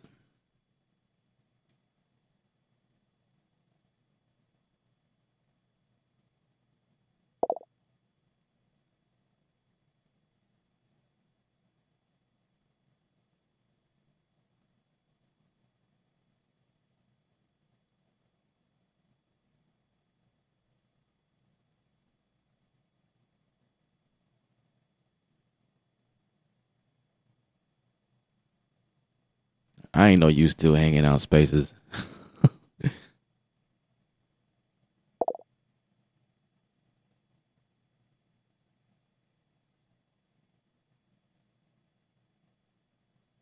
Yeah, them damn Germans, right? Absolutely.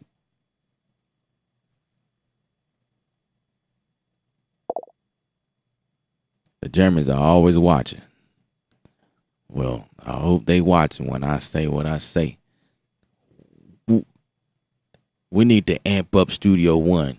Studio One is advanced in a lot of cases. Like I feel like Studio One sits on top of a lot of DAWs in terms of what it does and how much of it does it.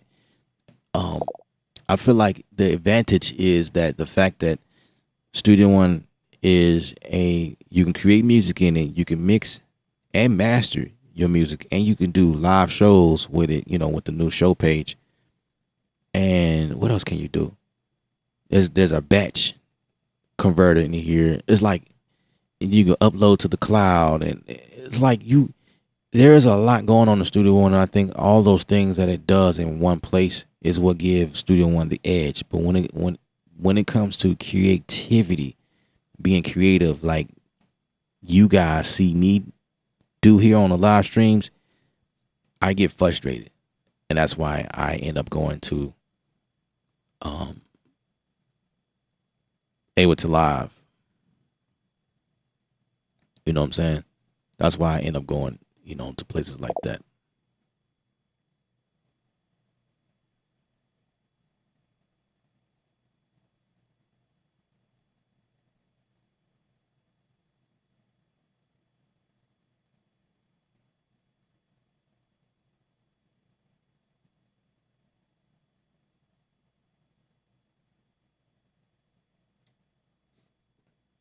Yeah, so. But Mello, you do have a point, man. Like those Germans, they it's almost as if they do just enough just to get by.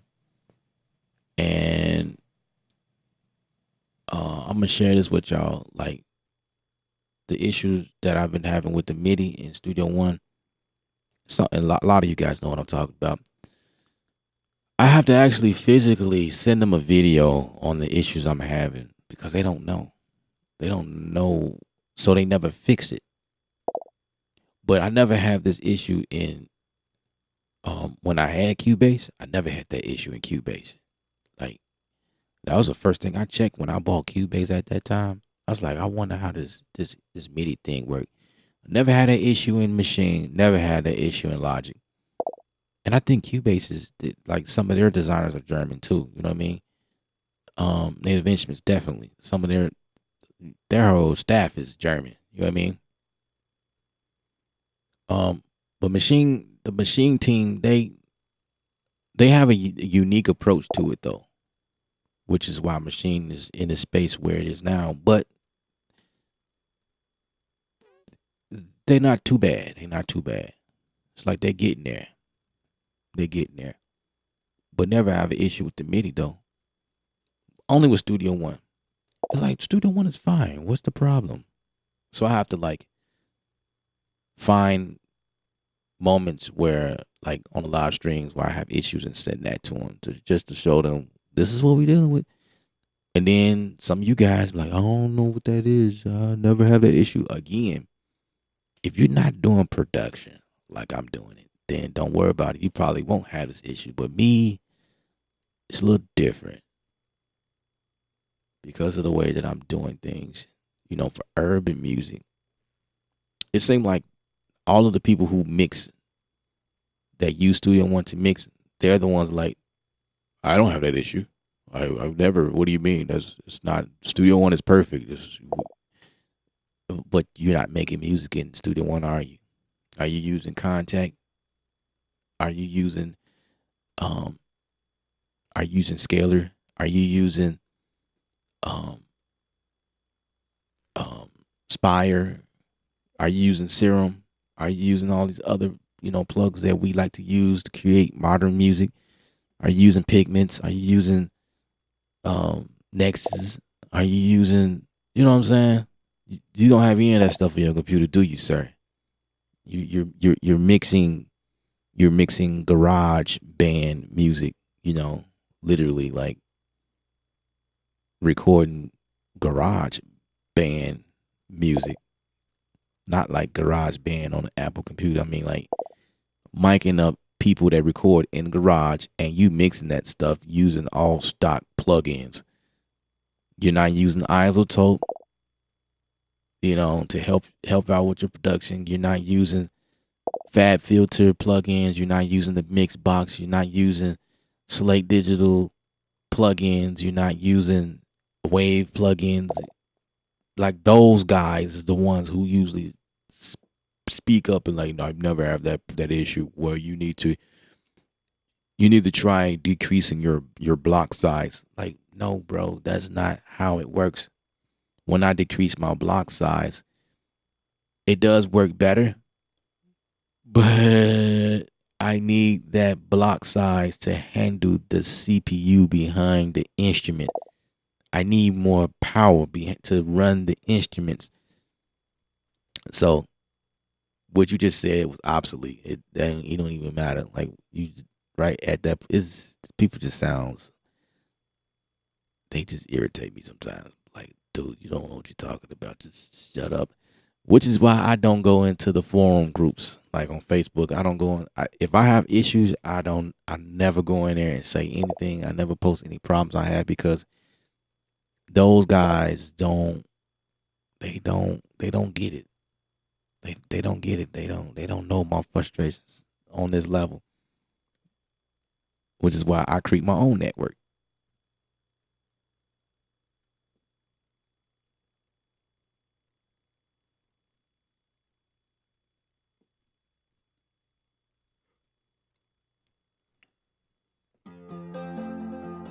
I'm gonna fix that guitar.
Oh yeah.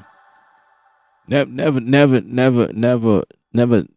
not really throwing shade on Studio One. Studio One is my favorite as well. You know what I mean? It's just you know how it is when you we me and Studio One has that love hate relationship.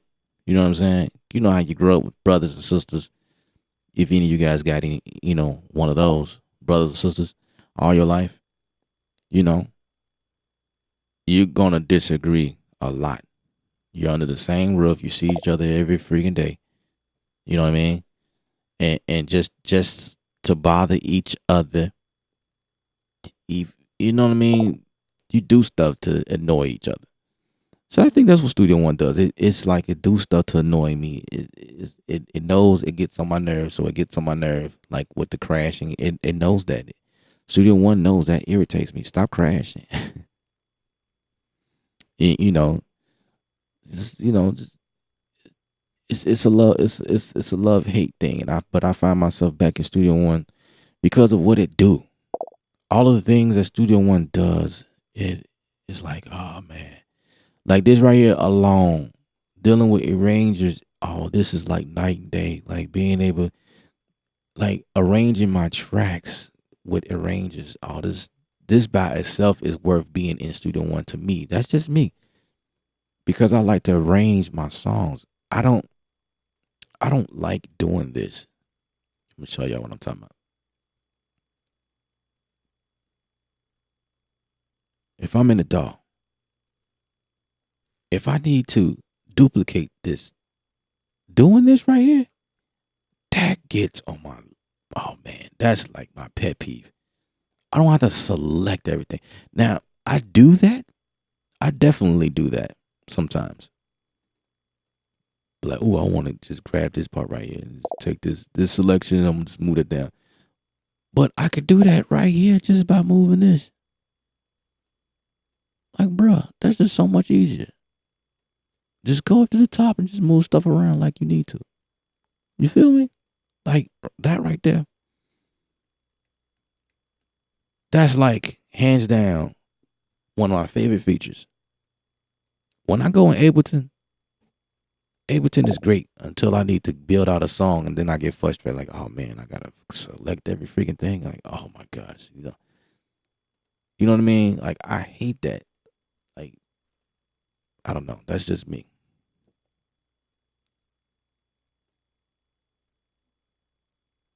So I use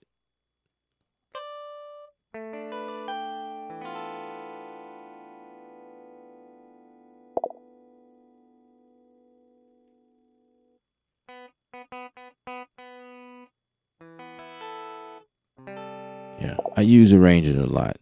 It's dope. And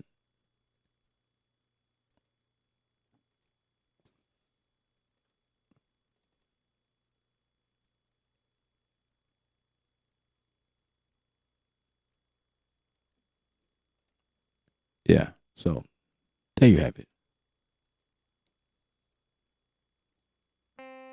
And then I'm gonna do this here. See, like, bam, arranger, so I can see what I'm doing down here. Like little things like that is like super, super dope to me.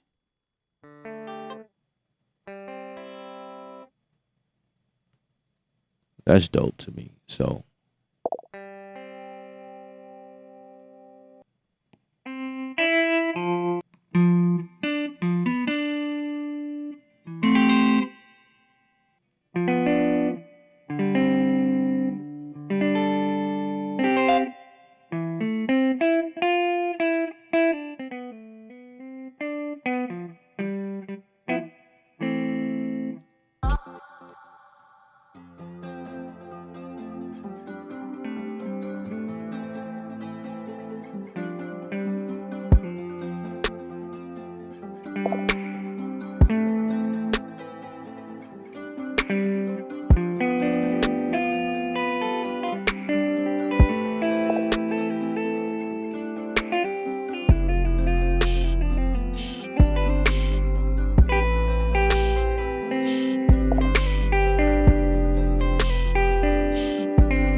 all right, I'm getting ideas.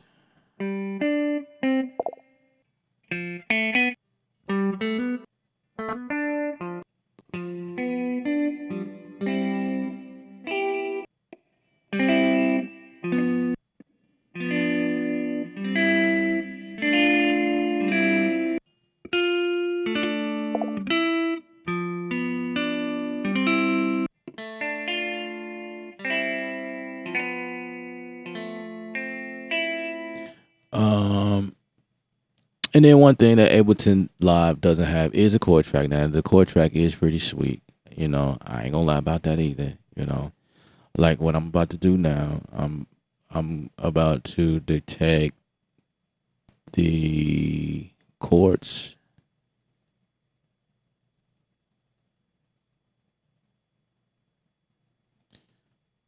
At least I thought I was. Let's see. Let's do that again. Detect horse. Okay.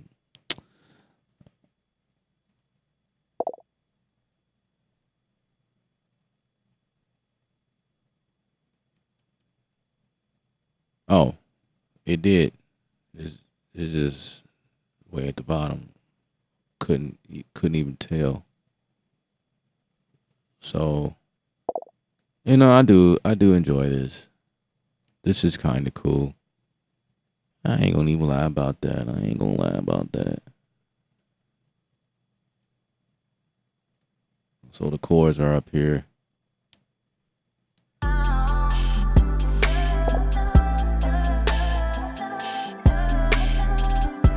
Now I gotta verify if that's right. So F. Let me see.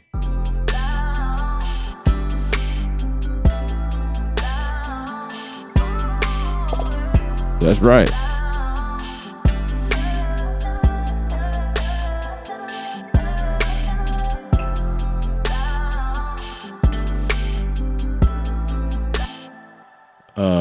The timing might be a little off though. Like right here. I need to push that back right there. 1, 2, 3, 4. 1 and 2 and 1.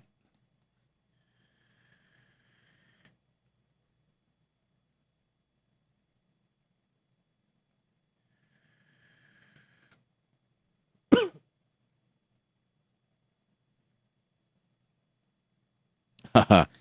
You try. Hey, look. Real true story. I have a Reaper guy that comes on the stream. Somebody that used Reaper and just been trying to get me to use Reaper for the longest. I'm like, I'm good.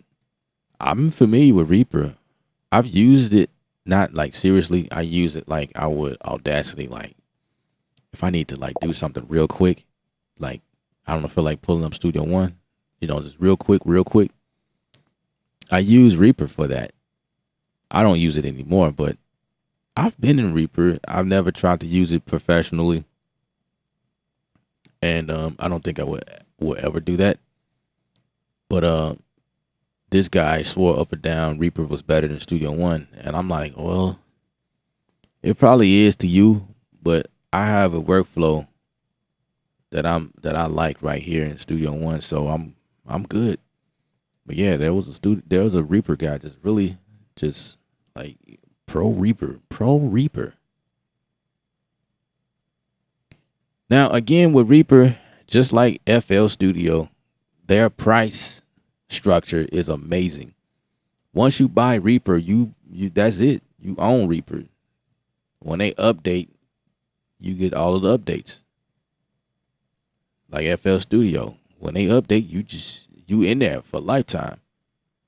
That's the only thing. That's like that's a huge thing that I don't like about Studio One. That you got to pay every time they do a big update. So like when we move here from 5 to 6, you got to pay an upgrade. But it's all good because I made my money over and over and over and over and over and over and over. So it's all good. I ain't tripping. I ain't tripping, man. I ain't tripping. I made my money back.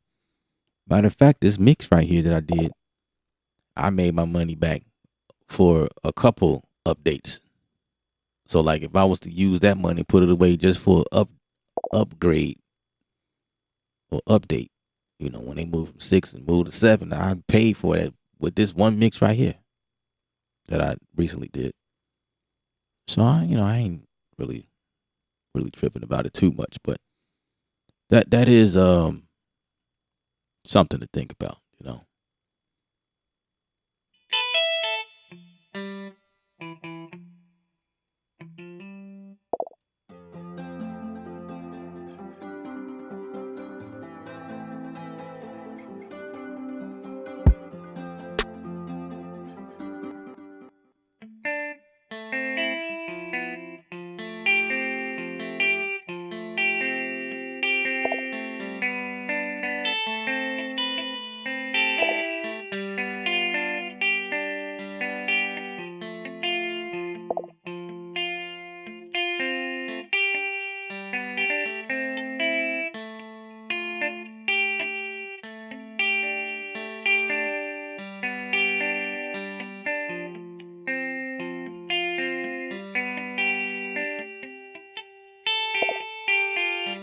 Oh, that's kind of annoying.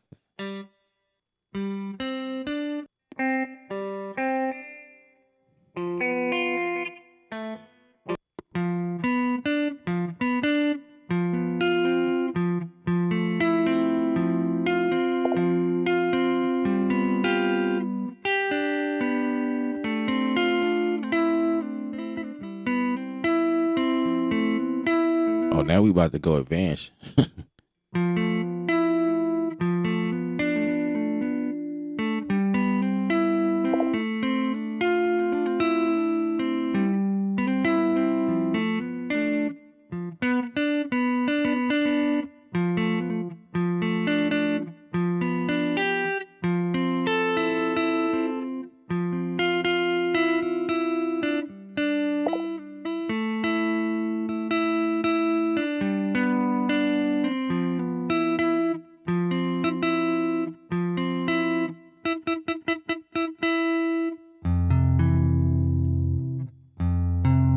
It just seems so loud.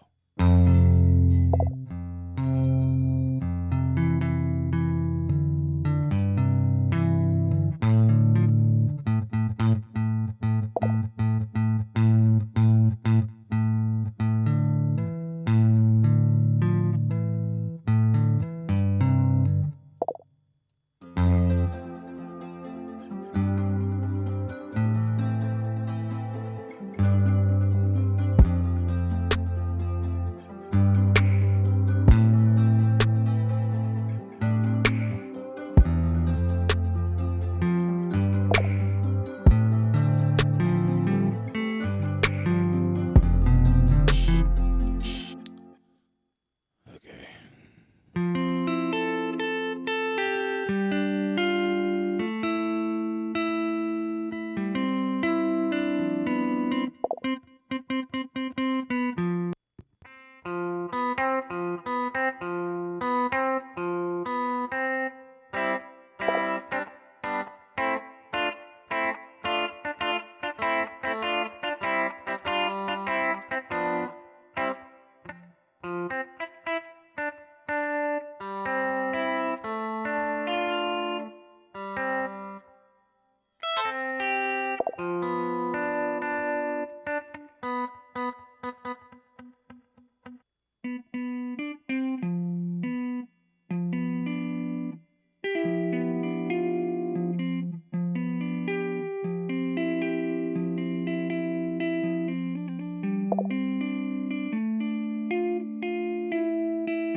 Let's get something going right here.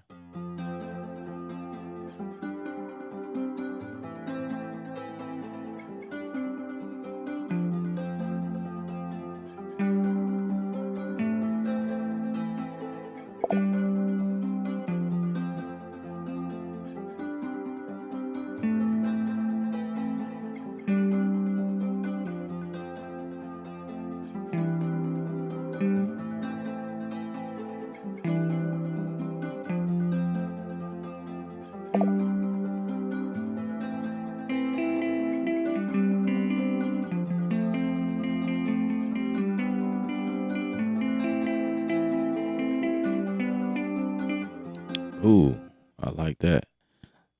Let's record that.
shocked that it didn't record my sustained information.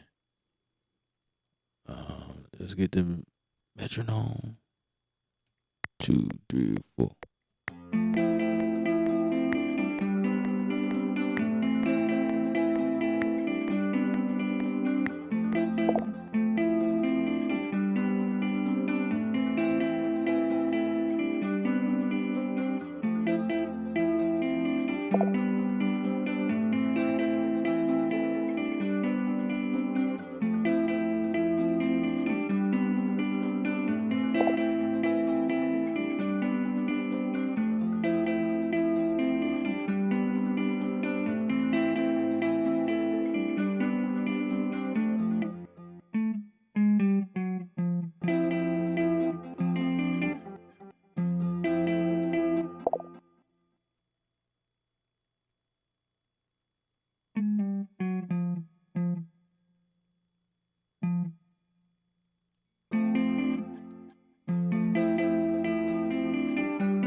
Maybe I could just do that.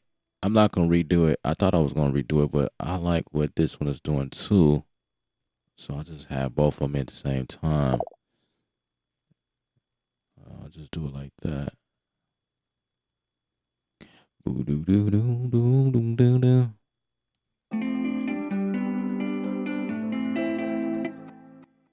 We can get rid of that and that.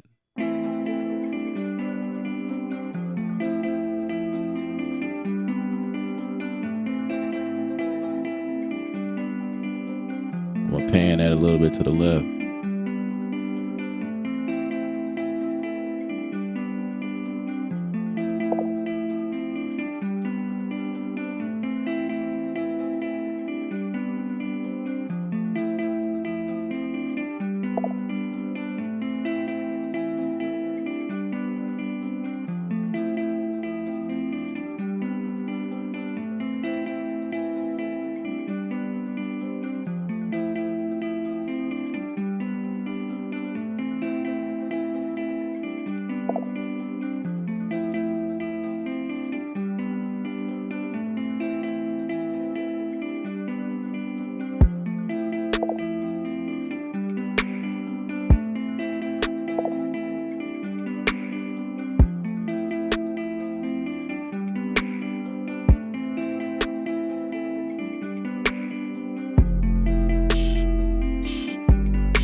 Yeah.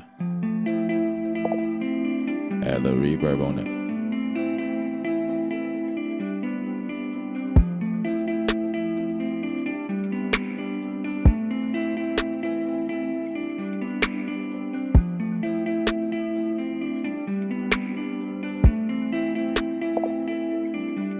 Yeah, it sounds much better.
803, what up?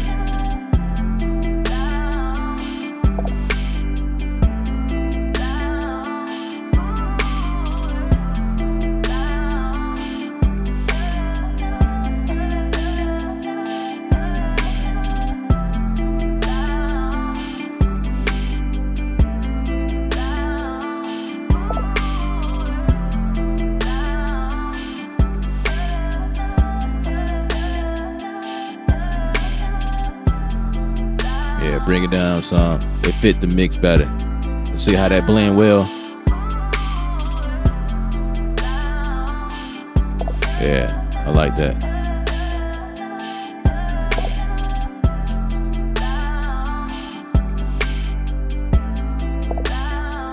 And I'm gonna bring Hollow Body in again because I want to add a lead. And see, right now what I'm doing is the other reason why I like Studio One, because it's easy to add and route instruments like this. So now I'm about to add this here.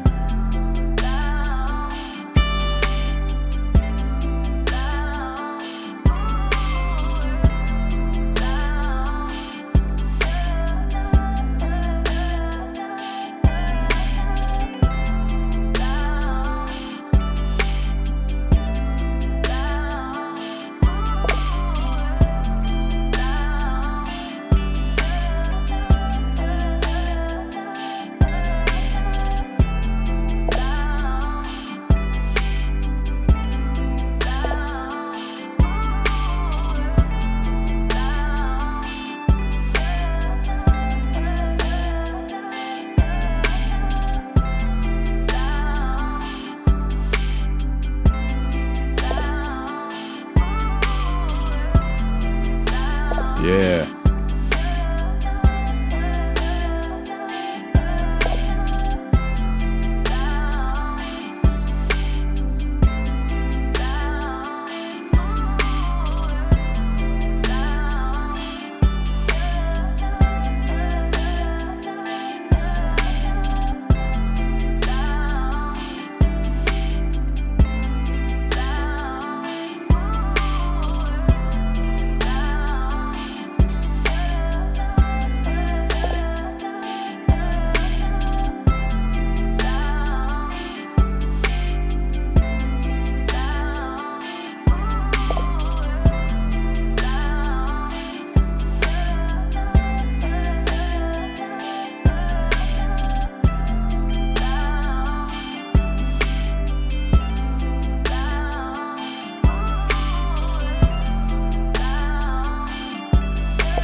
I gotta come back.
Henry B.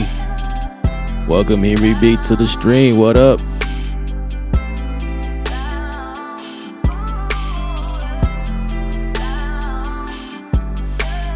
Dev, you just have complete standard. That's fine. That's fine, bro. That's fine.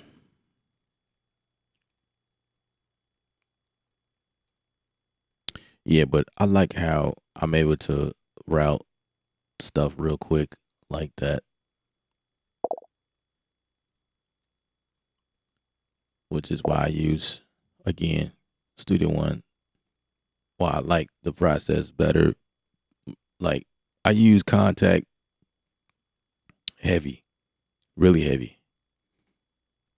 Heavy. And it's just routing stuff is just so simple and easy. It's great, man. It's great.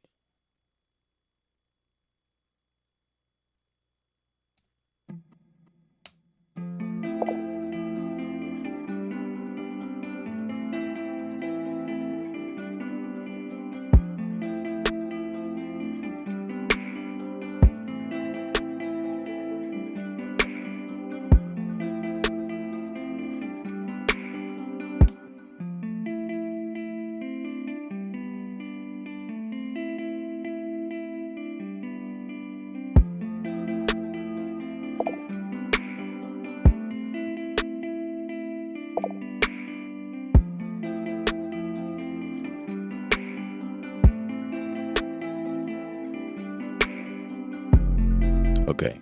At first I thought this was, so now I'm gonna have to get rid of this whole section and check this out. Look what I'm finna do. Because I don't want this section no more, I'm gonna say delete.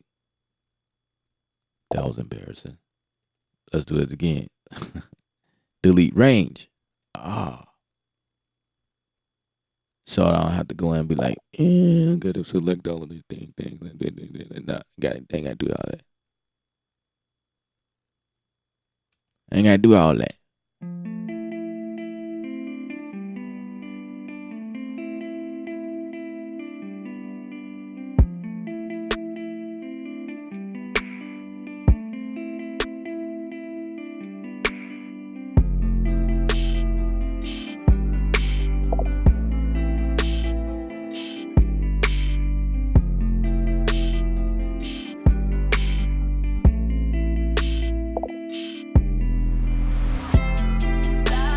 Yeah, so that main guitar that was there before turned into just a something for the hook only. So, sometimes you gotta do things like that, work backwards. So I like it better on the hook section. Cool.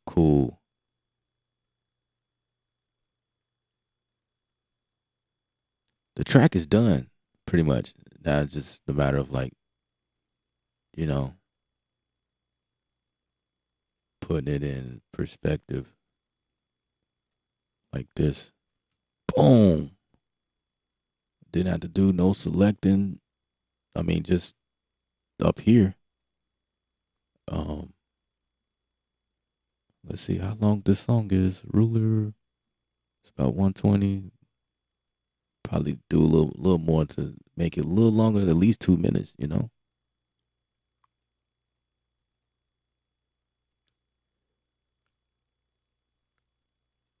I ain't gonna lie, I do enjoy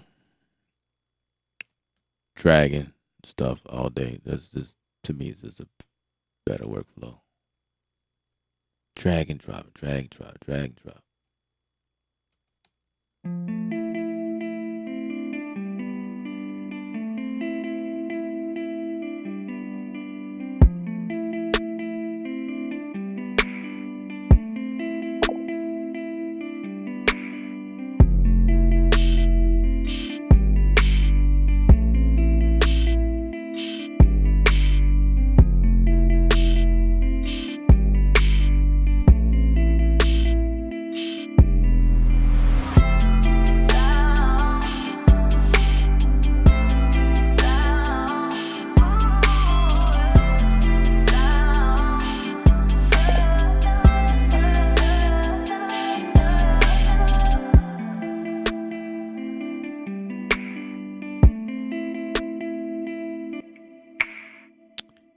Let's send that to the reverb. I need that tail end to be a little longer.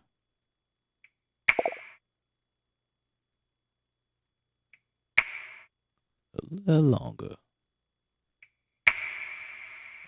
Yeah.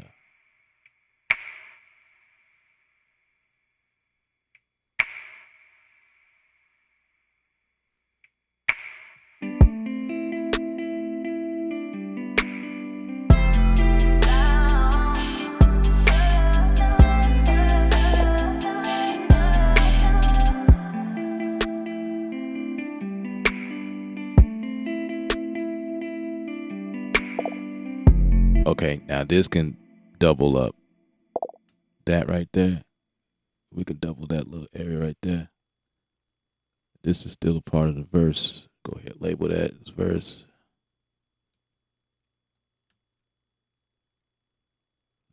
.1.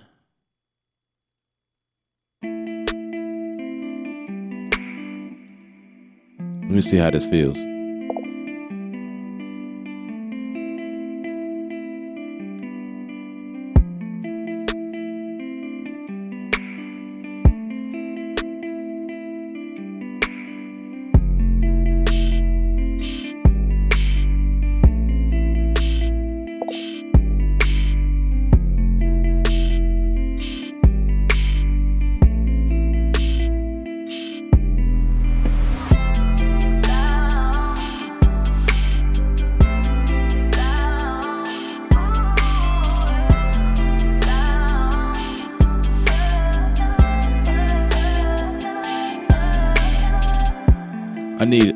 I need a I know what I was looking for when I went into arcade. I was looking for another something like something rhythmic, like a percussion, and I know just where to find it. It's gonna be in my, other than hats, there's usually something really good in there.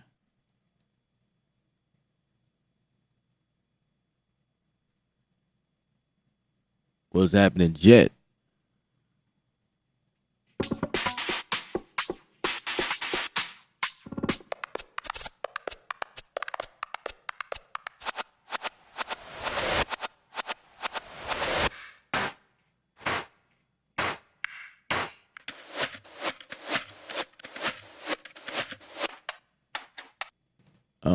I don't know.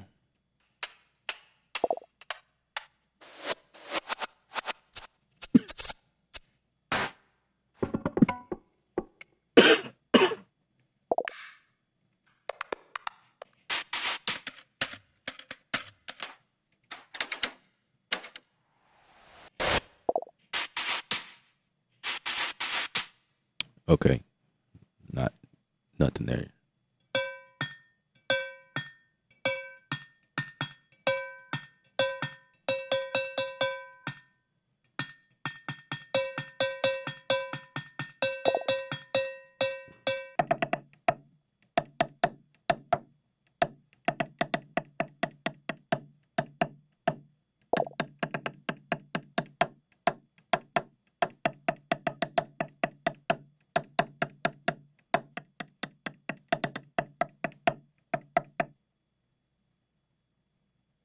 Man, Mello, you coming in strong, bro. What's going on? I think I missed something. I definitely missed something. I'm just watching.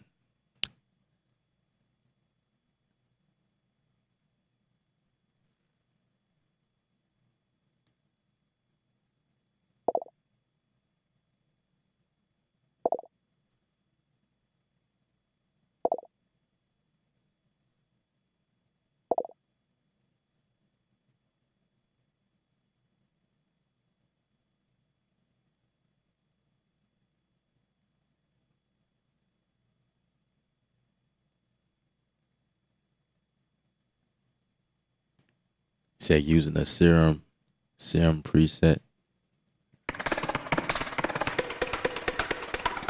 Oh, what is this? What is that?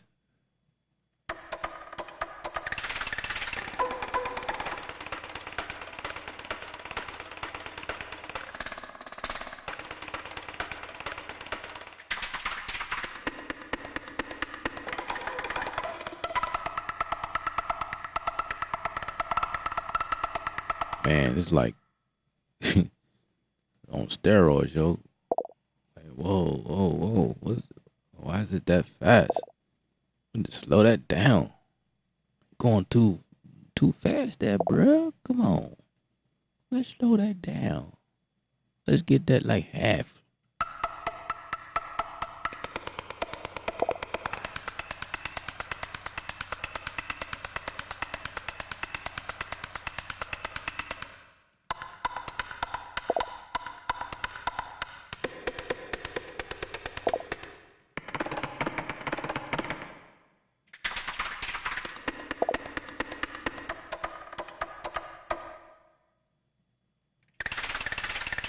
Uh-oh, we got somebody that say they don't care about output. Oh my God.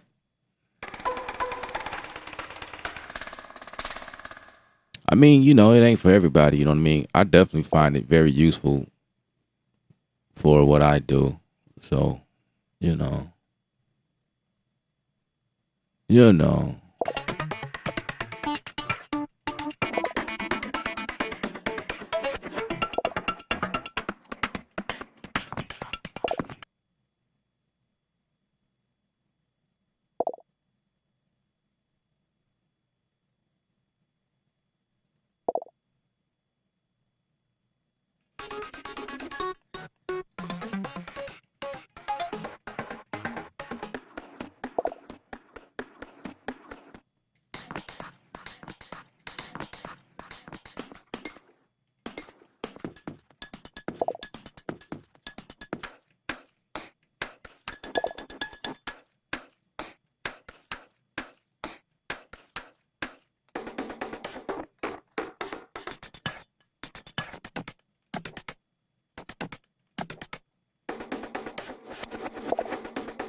Yeah.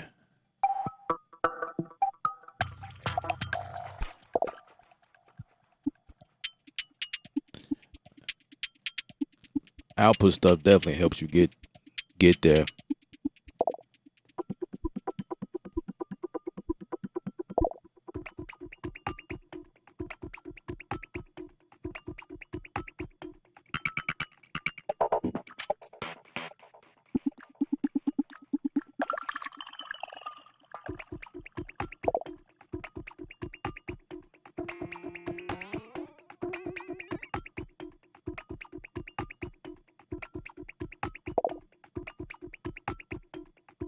In my opinion, that is.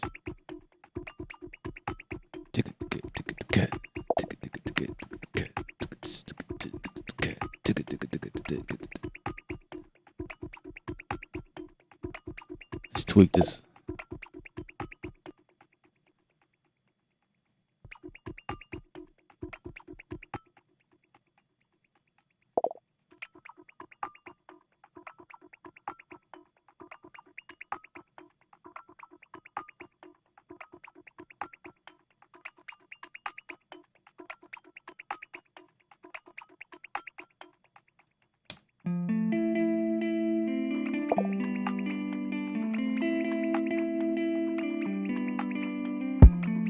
Yeah.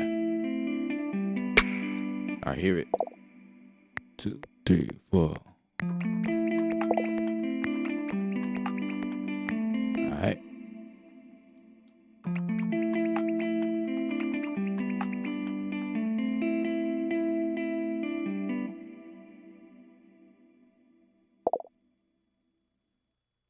I hear it.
Yeah. So, let's see.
We close to 2 minutes now.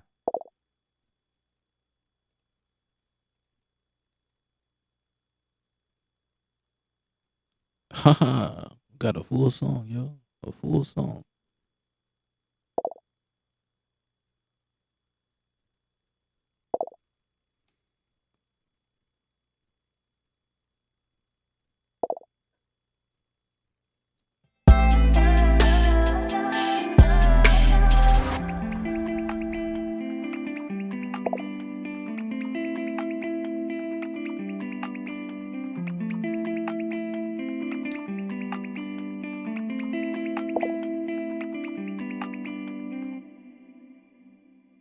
Bro, see how that sounds.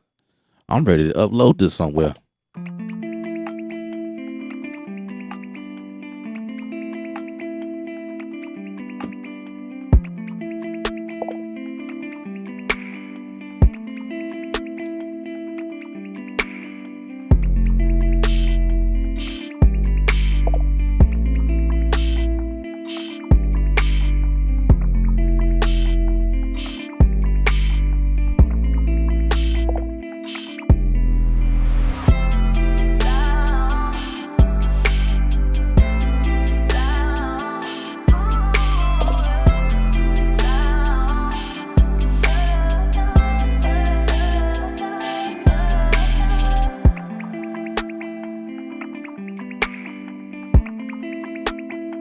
Absolutely.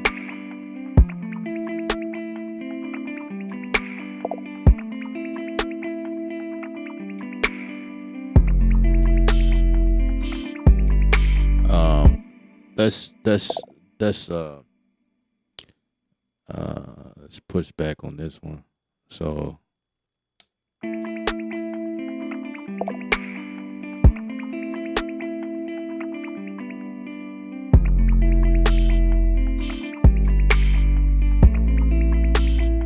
I want to bring these hi-hats in.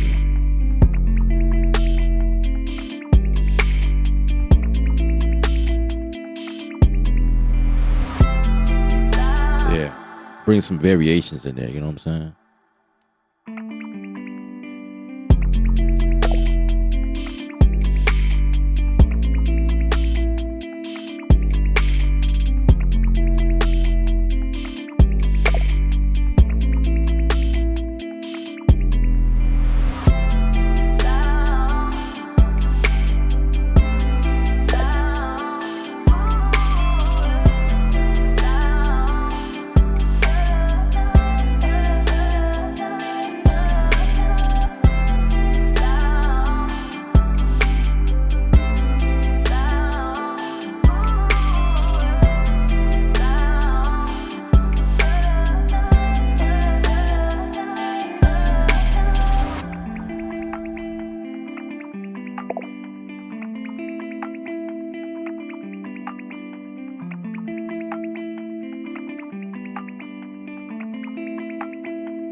I probably could keep going.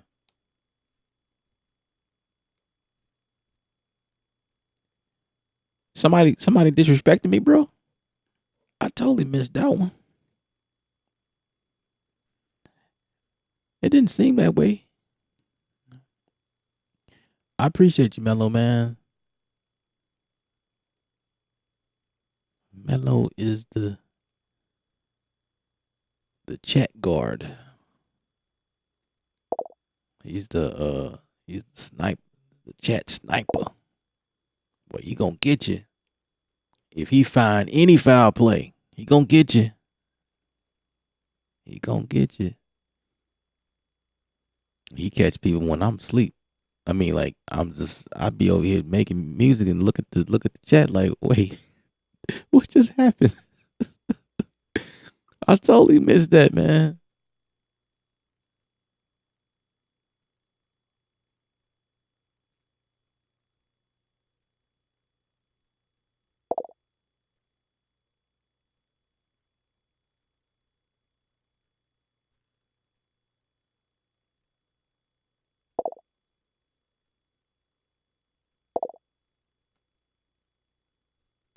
Oh, when so when people cuss in the chat, it does censor it, but I let it go. I have to approve it though. I don't mind it. So if y'all whatever, as long as ain't nobody disrespecting nobody, you know what I mean. So I let it fly. You know, I don't care because I cuss like a sailor myself. So it's like, but yeah, YouTube did catch it. I had to approve it. No worries.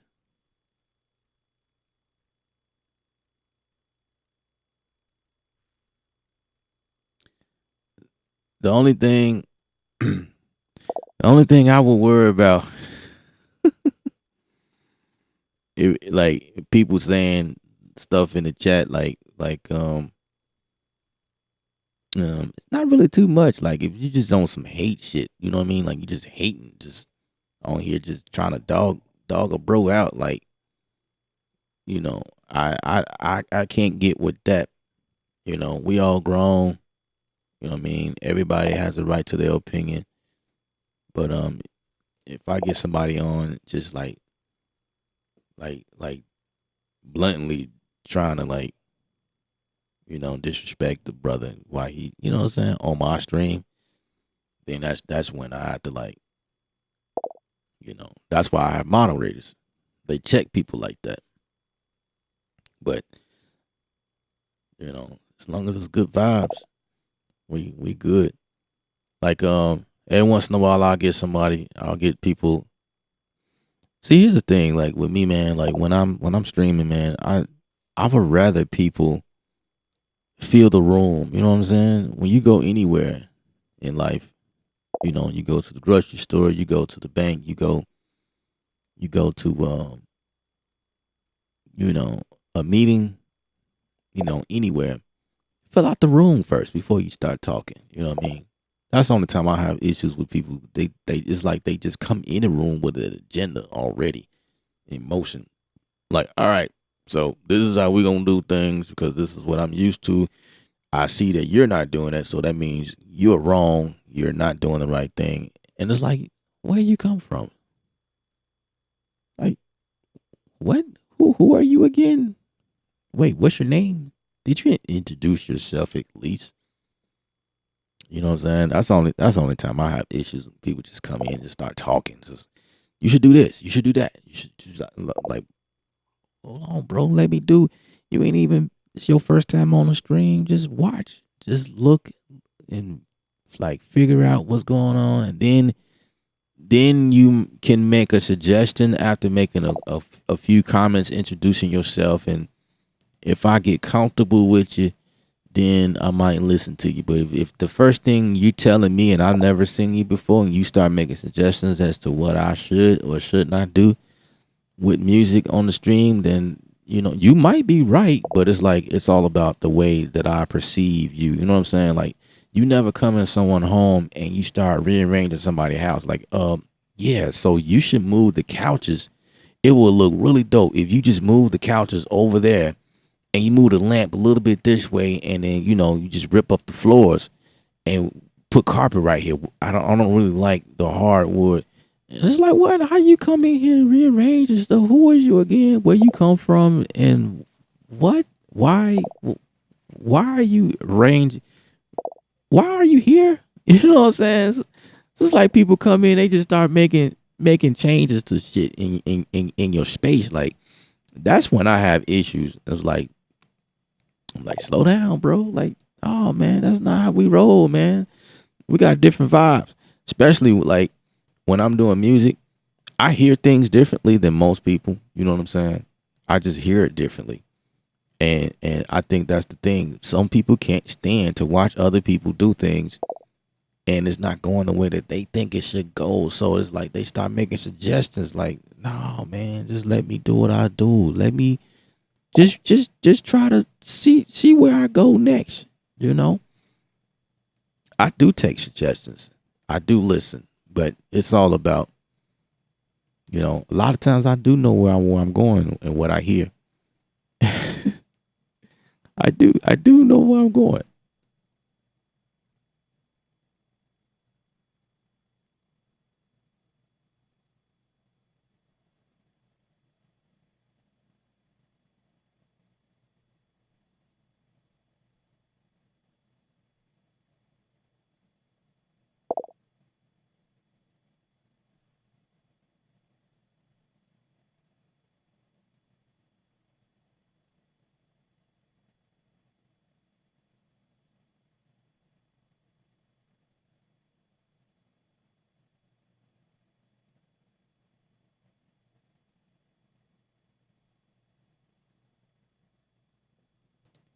Yeah, Nick.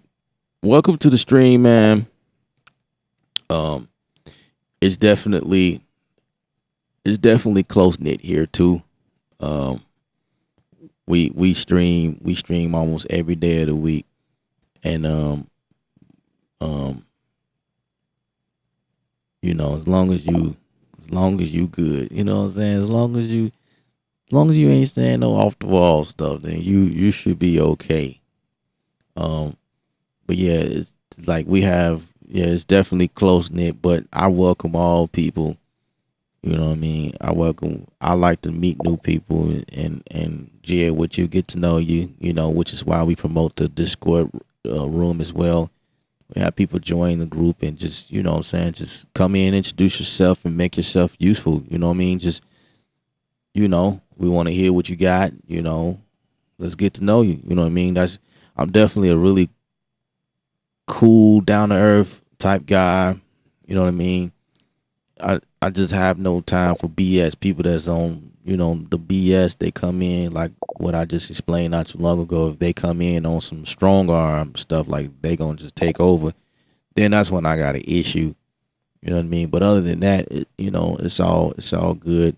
My moderators have seen a handful of bullshit that happens on the stream, and so they definitely they'll knock you out if they see the first bit of disrespect because they see it and um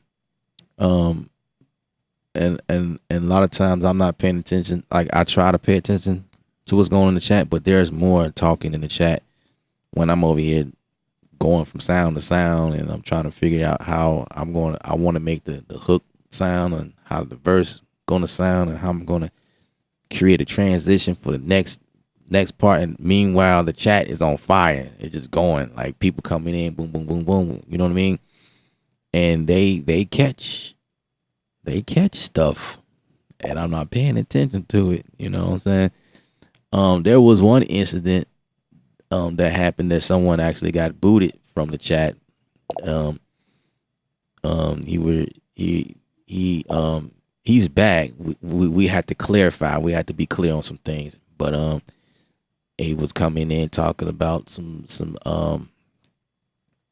illegal products, talking about getting a copy of even before him. I'm not even really talking about this guy, but like there'll be people in here like, man, hey man, can you send me a copy of Studio One?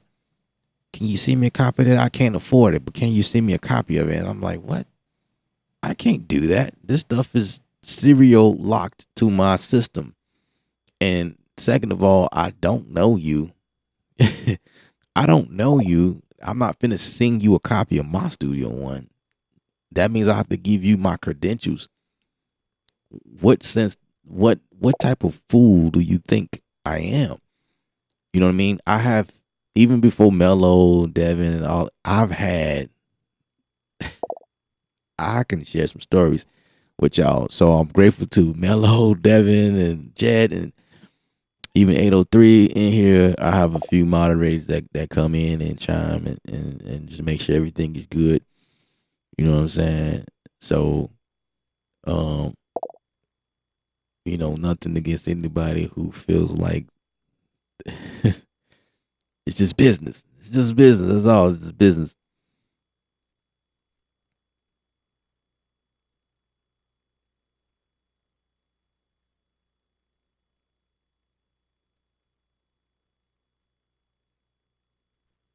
Yeah. But real talk, Mello, I appreciate you, man. Real talk, man. I really do.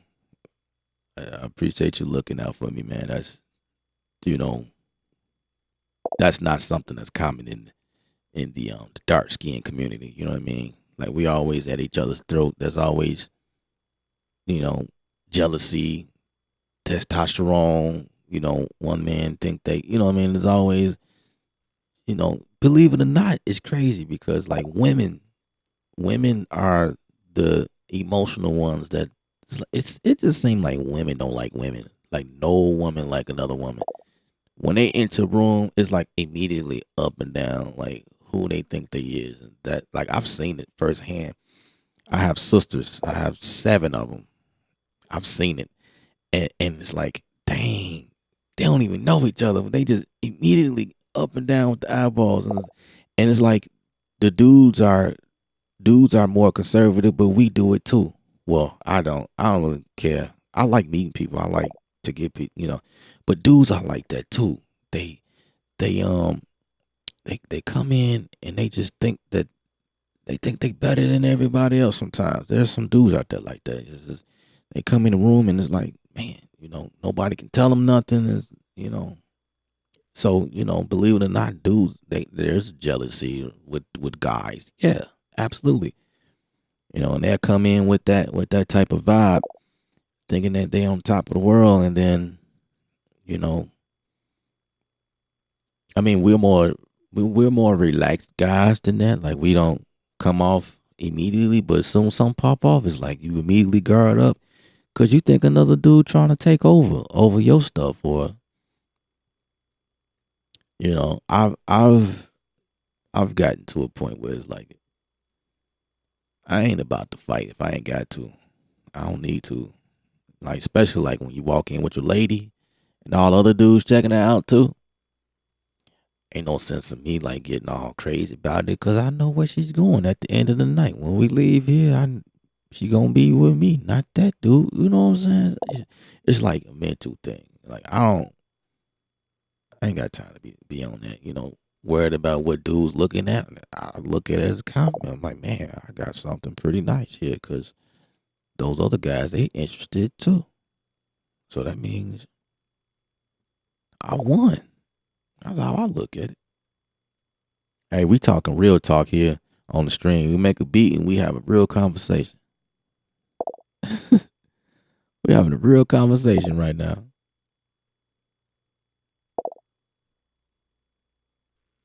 Cash Light, what's up?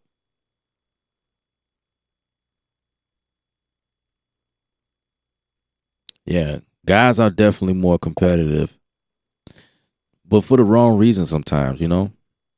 But it is what it is. We are definitely competitive specimens, competitive species.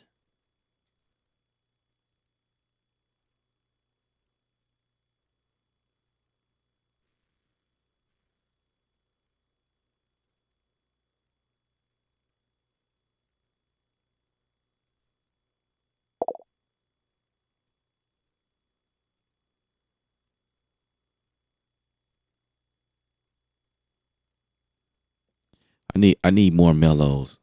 Mellow is on fire right now. I love it. I love it. I love it. That's what's up, man. I vibe with your frequency, man. I really do.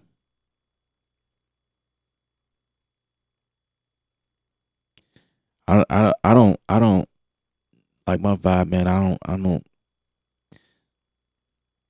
I never tried to get in a negative space where I gotta like, oh, I gotta tell this dude what it is, because he's on some, like people that come on the stream or just in my life in general, you know, on some trying to fight, take over type stuff. I don't know. It's like, oh man, I have, believe it or not, my vibe is mellow. I'm a mellow person. I'm cool, chill, relax, and I just like to get in, have fun, do what I gotta do, and I ain't in here trying to start nothing with anybody. You know what I mean? But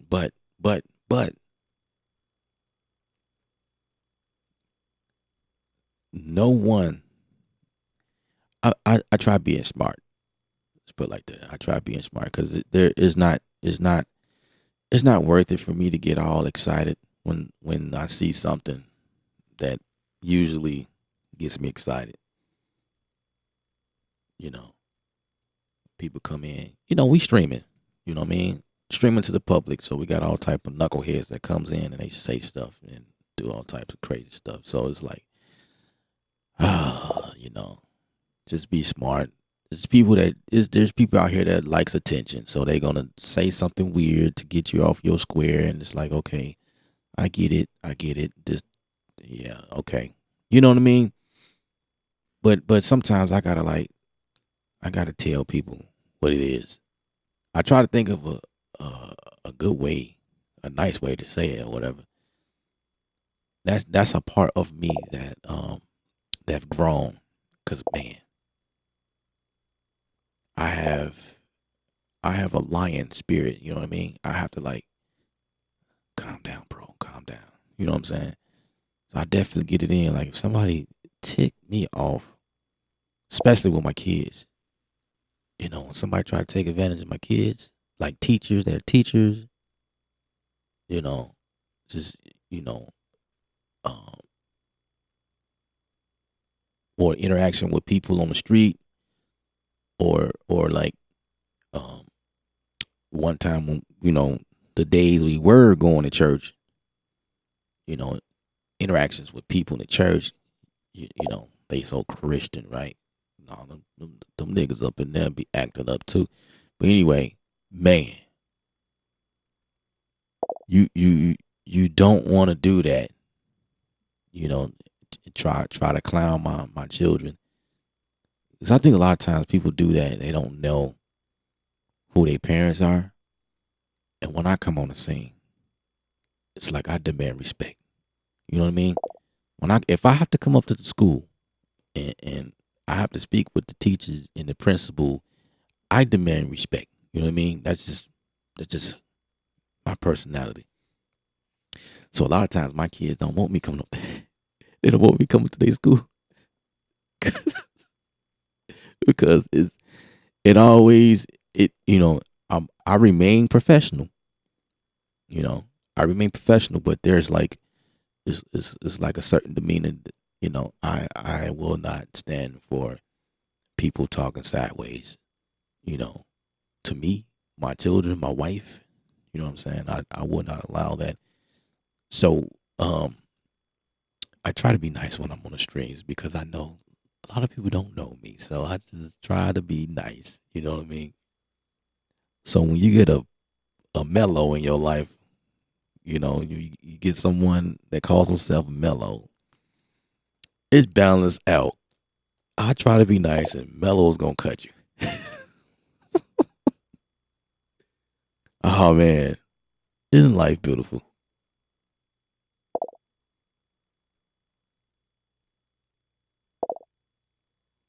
But real talk, Mello is a cool guy though. Real cool guy. He's not. He only gets like that when he sees um people trying to take advantage or whatever. Um, you know what I mean? And I appreciate that because I'm the same way too. Like if I got a brother and I see how people trying to chew them out or trying to be on some. I definitely speak up. Definitely, definitely. I think I did that one time. Somebody.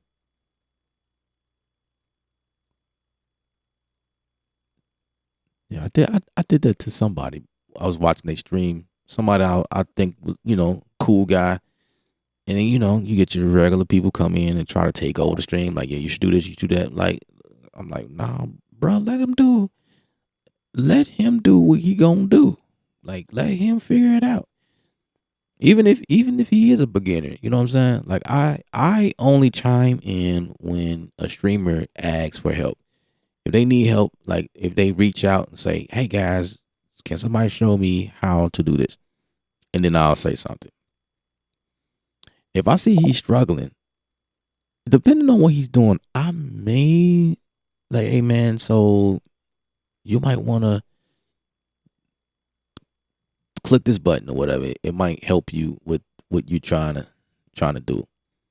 But I'm never going to go on somebody's stream and tell them, I think you should add bells. It will brighten up the trip. You know what I'm saying? I will never do that. That's not I'm not about to suggest nothing to nobody because I'm going for the ride. I'm listening like, okay, yeah. And if I don't like what that guy is doing, if I feel like it's waste of time, then you know what I do? Y'all want to know what I do? Tell me y'all want to know what I'll do. If there's a YouTube video and I don't like what I see, please ask me what I do. Say, Ella, what do you do in that situation if you don't like something?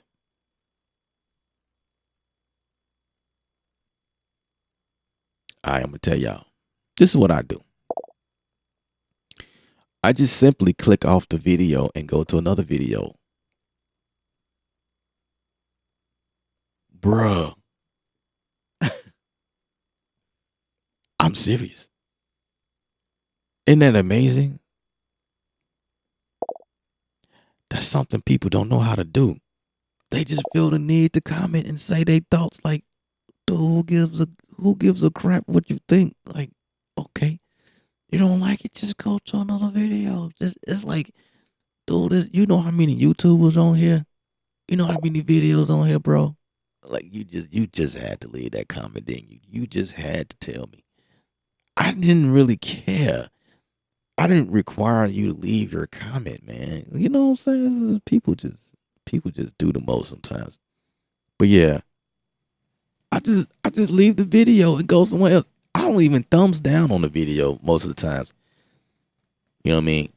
There has been times I thumbs down on the video on something that like somebody trying to be slick. Like I'm trying to learn how to do something and somebody it's almost like clickbait.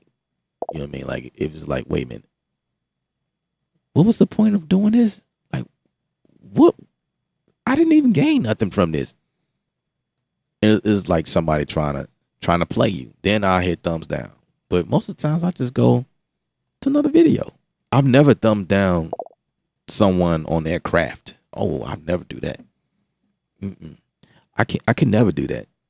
If I stumble across somebody's video and they're creating music, whether I like it or not, I'm not gonna thumb that down, bro. I can't do that. I'm not in the space to thumb down somebody else's creativity. If I don't like their workflow and their thought process or even the style of music, I'm never gonna thumb that down. You know what I mean? It may not interest me. I'm just gonna click on another video. And I'm not gonna say nothing negative because that's how you gonna tell another painter how you feel about their painting? You know what I'm saying? Like that part right there baffles the crap out of me. Like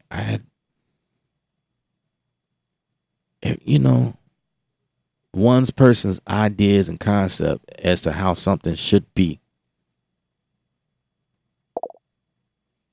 I can't get in that space to do that.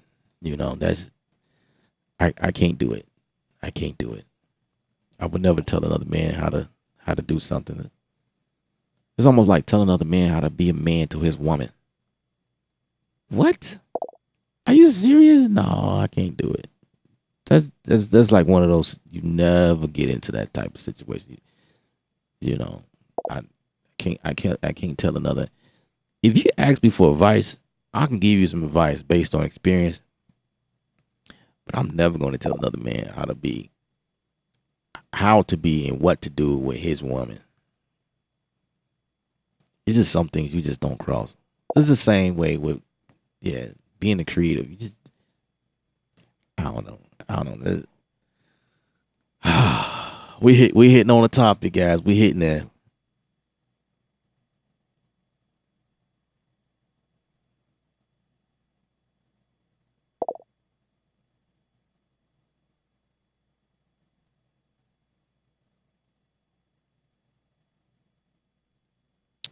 803, what up?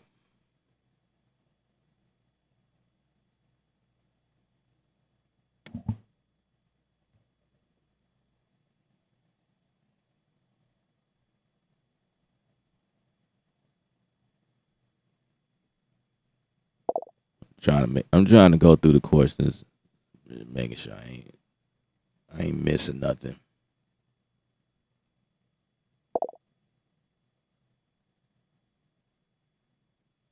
He said deep. Man, you speaking that boy. That's some deep shit there.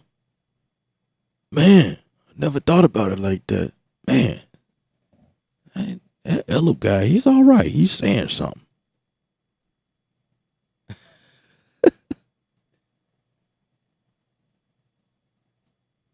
Yeah, man. I just rather be in the high frequency space. You know what I mean? I do my thing. I get in, get out. Pause.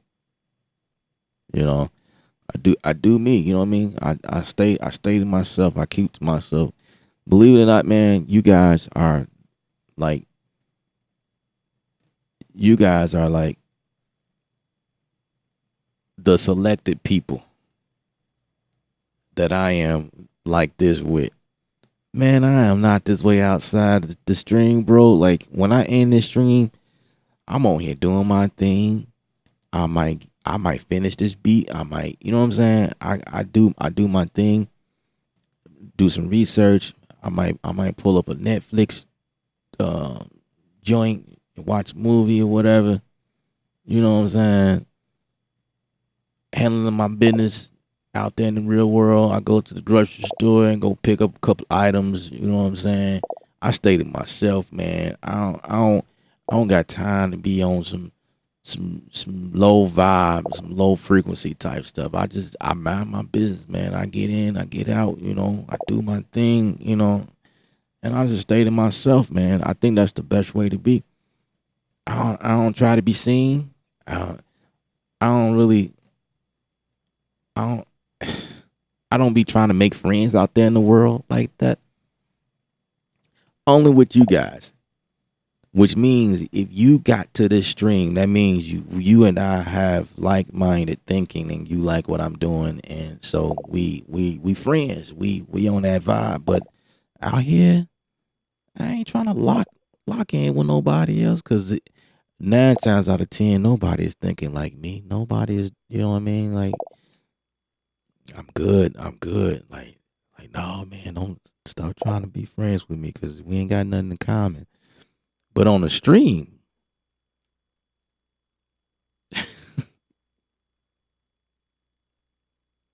growth and development, absolutely.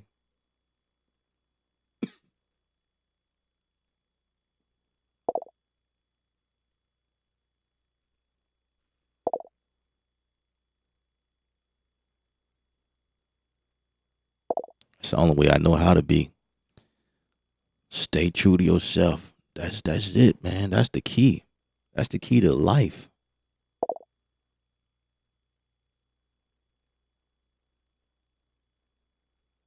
Yeah, man. That and Discord, you know what I mean? I'm very active on Discord. Some days I'm too busy to respond sometimes because I'm, working on things, whatever. But I'm really active on Discord more than any any platform other than YouTube. I do my best to try to like catch up on like comments on some videos or whatever. But other than that, it's this and Discord. Because it's like I'm talking to talking to my family. I don't even talk to my family as much as I talk to y'all. That's that's normal for me. Well, my family, what we gonna talk about? Um, cousin Junebug did this, did that, and Auntie went to the hospital the other day. Um, little cuz fell off the stairs and had to have stitches or something. I don't know. It's like, what we gonna talk about? I, I my conversation consists of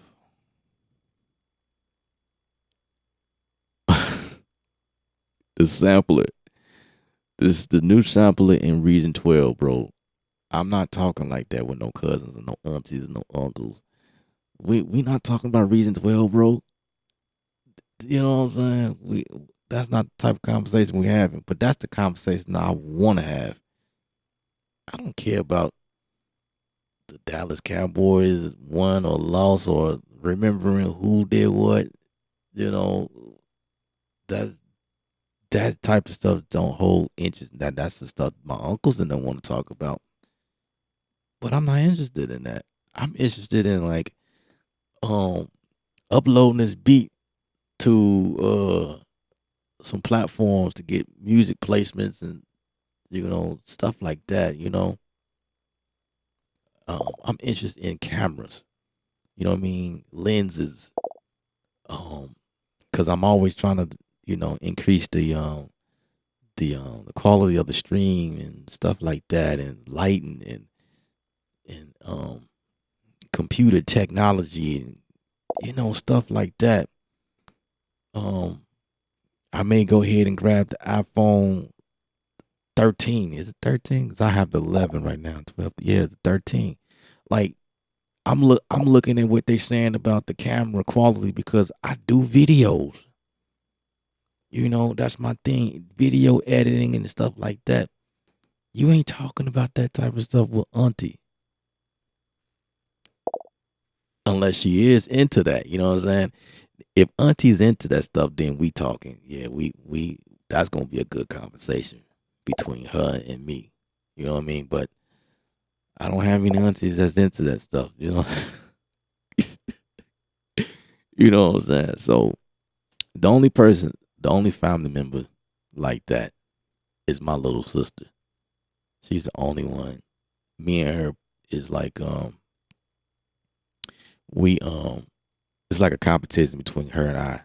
Who gonna get the 13 first? That's how it is between me. It's been like that forever, since the very first I got my first iPhone. It was the iPhone 6. That's when I got in because that's when they made the iPhone 6 Pro, the bigger version. Um, she got hers first before me, and I was waiting. I had a Note 2, Samsung Note 2. And when I got mine, it's like okay, those are the type of conversations me and her having, and she's also an artist, so it's like we kind of. She's the only sister I gel with on that level because she's an artist. She like draws. Um, yeah, that's about it. All of my other sisters is like, they're like hairstylists, nail techs, but and I fulfill the barber role, because I cut hair as well. But other than that, I'm not talking about that because that's not a conversation. I cut hair whenever I need to. You know what I mean? I used to be the musician barber back in Chicago. Cut up all my buddies up or whatever from the church or whatever neighborhood. But I no longer do that.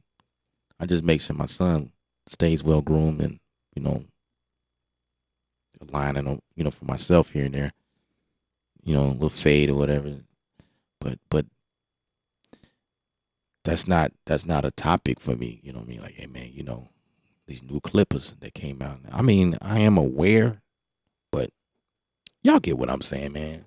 I just stated myself, man. I just keep it cozy. Keep it simple. I heard Craftmaster say, keep it simple, but not basic. I feel like that's my vibe. Keep it simple, but not basic. I'm not a basic person. I'm a very artistic, complex person, but I'm very simple. You know what I mean? Like, I like things that make sense, like stay true. Um, I ain't got time for BS. You know what I mean? But when it comes to creativity, it's very complex, but in a simple way.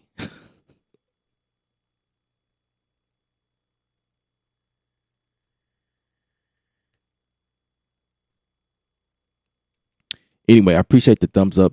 If you guys did not have the chance to give a thumbs up on the video, I appreciate you giving me a thumbs up on the video. If you enjoyed yourself, you enjoyed the conversation, you enjoyed the music we came up with, I'm gonna play it again before we end the stream. But I definitely enjoyed myself. Every once in a while we'll do this. We'll, have real conversations and come up with, real world scenario beat making. We're in Studio One. Um, my final thoughts on Studio One. I think Studio One is pretty dope for what it does. It's it's um it's definitely fast workflow because I know it. You know what I mean? Tomorrow I might be in Ableton. I don't know, but Studio One is really cool. I like it. At the end of the day, I'm gonna find myself in Studio One. That's just what it is. My workflow. Um, I am interested in seeing. Okay, so now we at 5.4. What is 5.5 gonna be like? Because 5.5s are like the point 0.5 version is usually like super lit, and that's what I'm waiting on. I wonder what they're gonna put in the point 0.5, and that's gonna be like. I think that might be a stream. They're gonna go live on that one. I think that's how that's gonna go.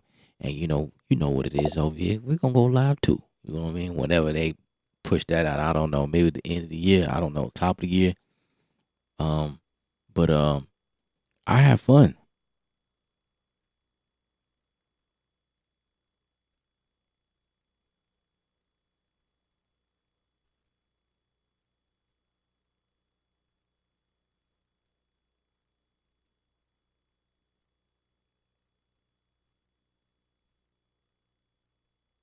Hey, Mello, man, you man, you better stop talking like that, bro. I appreciate that. I appreciate that. My goal is just to help. You know, I'm out here to help people. Help people become better people, better music producers, better everything. You know what I mean? That's why we have conversations like this. You know what I mean? We on here, we make beats, but then moments like this, I let y'all in on, Ella and who I am and how I deal with situations. You know what I mean? So for anyone that take away from that and apply that to their life, that's dope. And what makes it even doper than that is that you a guy listening to another guy and you take on it doesn't happen like that all the time. You know what I mean? Other guys just think they got it and they it's hard for them to listen to another man, another real man, you know what I mean? And just the fact that, you Mellow and maybe some of you other, people that are listening, if you take it in, I definitely appreciate that. You know what I mean? You guys listening to me and what I be saying. You know what I mean? Um, it's not all about music. Sometimes it's just you know it just so happened. I am a music producer going through real life. You know what I mean? Who are you outside of music when you're not making music? What's your character like? What are you involved in? What are you doing? Are you still impacting people live? You know what I mean? Are you still speaking to people even when you're not doing music? You know what I mean? And so I try to be that person. I try to be impactful even when I'm not sitting behind this desk. You know what I mean? I try to even me being to myself in public, like just minding my business. I I think I still impact people because um there has been comments made and I hear stuff, and um when I do get a chance to meet people through those situations, um they do mention some things, and I go like, wow, really? You saw me do that, or you heard me? You know what I mean? It's like, just try to be stay on a high frequency everywhere you go. Your personality. Don't be caught up in no bullshit. You know what I mean? Don't be caught up in that stuff. Whatever you guys doing, I don't know, but nobody perfect. I'm not perfect. I ain't never claimed to be the best dude. Like I get it wrong a lot. Yeah, I'm gonna tell you that. I get it wrong sometimes, but I try to do what I feel is right. You know what I mean? But I got mad respect for anybody who gain value from these conversations. You know, I appreciate it. That means I ain't on here just talking. Some people actually listening.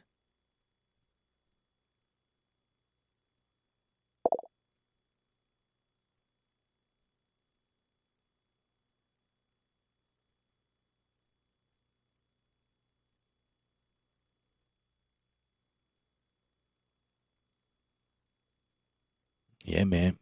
Having the right energy, connecting with people on the same energy on the same energy level is definitely it's a lot with it's definitely something that has to happen in order to receive.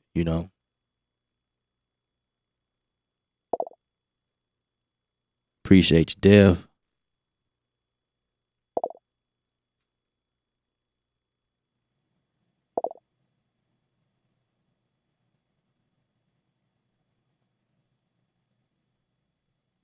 But yeah, that's what it be like here on the stream, man. You guys thought you came here to watch Ella dudes, make beats live, and then it turned into a talk section. We talk about real life stuff. You know what I'm saying? And I just hope I can be a beacon. I don't claim to be, you know, no leader or nothing like that. You know. Although I wear that hat quite often, leadership skill. I wear that hat a lot. But I'm just on here being free minded, free bird. Just talking my piece, talking my truth. You know what I'm saying? Cause after you make a beat, it of course is what you do with it, right? Where you upload it to, the people you talk to, the people who know you, the people you know. But then it also connect with you as an individual, as a person, as a human, or as a being. You know what I mean? If you vibing high, if you vibing on a certain frequency, it's like the way you are as a person, as an individual, unlocks things for you. I really believe that. If you're a negative person and you just always in some negative crap, your music not gonna go far. It's not gonna go very far.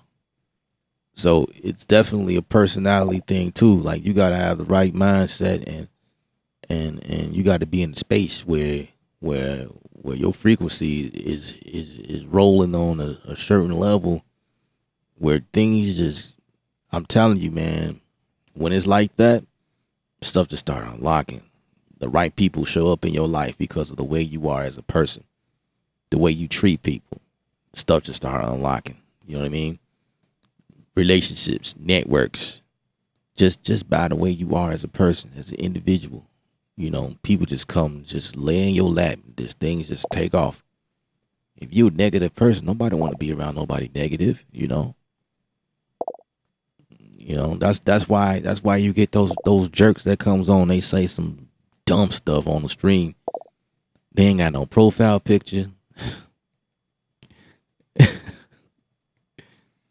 You know what I'm saying? You already know what's going on in their life. You know, they just, I don't want to call them no bums, but that's how I feel. Like, you bum, really?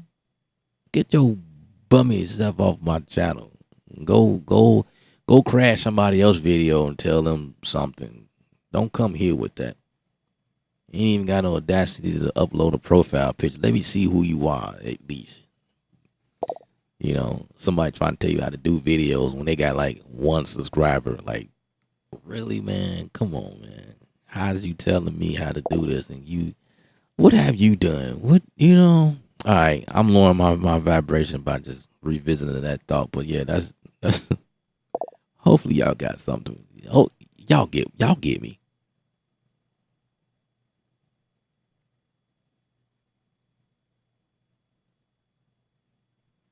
But yeah, let's do this again tomorrow. What's tomorrow? Wednesday? Well, today, according to my time, we already past 12 a.m. We've been on for about 4 hours. So this is what we got. This is what we got, guys. I have fun. You guys join me on Discord. Let's continue this because we talk like this all the time. We keep it real. We talk real conversations. Of course, more music, topics in there, but every once in a while we're hitting on stuff, real life stuff. I remember one time ago we were talking about marriage. There was a marriage topic that came up. It was kind of interesting, but it definitely came up. You know what I mean? These are, we, brothers and sisters. We keep this, I welcome the sisters to the group as well. I don't want to leave the sisters out. But yeah, that's where we are. Kreatve.com/Discord.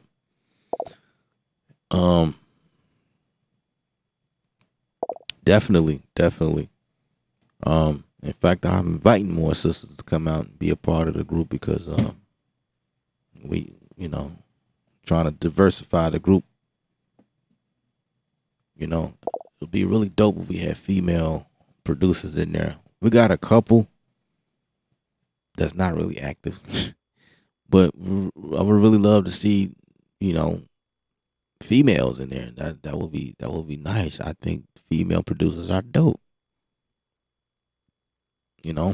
So I welcome you if you are watching, or if you guys know any. We are female friendly, no BS. We ain't in that. We ain't on that. But anyway, creativeview.art.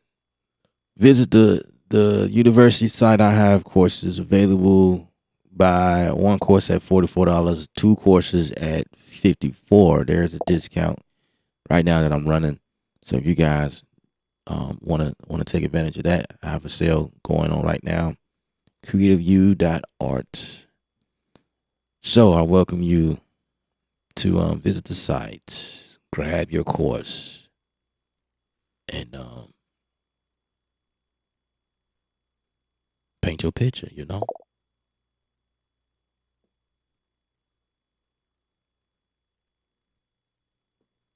Yeah. So anybody know any female artists, female music producers? Just let them know they can join the group.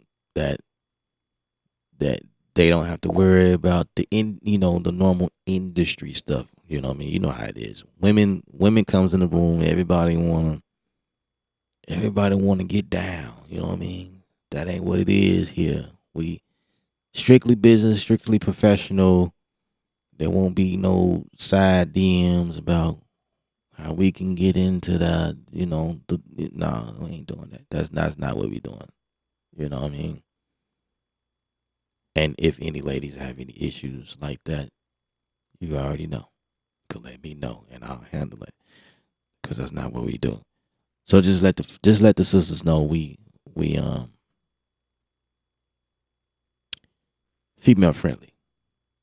Cause I would love to see women in the group. Absolutely. I think that's dope. I think that'd be dope. Have some lady producers, man. That would be really dope. So, anyway,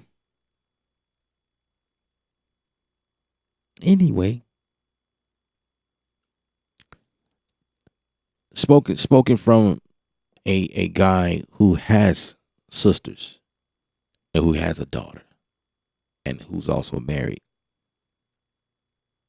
to a woman. You know, I try to keep the morals and values at high standard, you know, because I wouldn't want nobody treating my daughter upside down. I don't want nobody talking sideways to my wife, you know what I mean? Or treat my sisters wrong, you know, because they after one thing.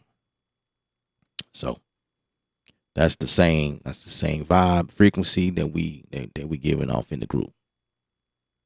That's how it's going down. All right. So this is what we get. This is what we got.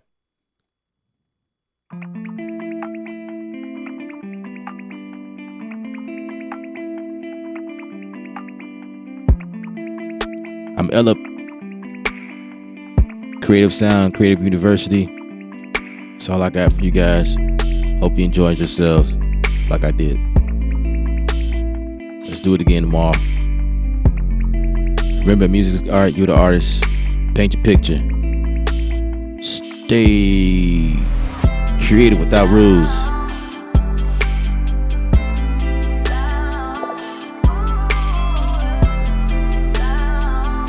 Salute, salute, salute.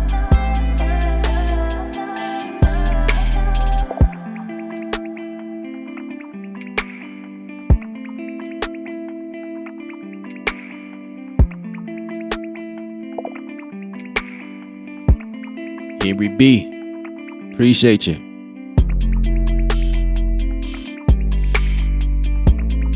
I'm feeling this.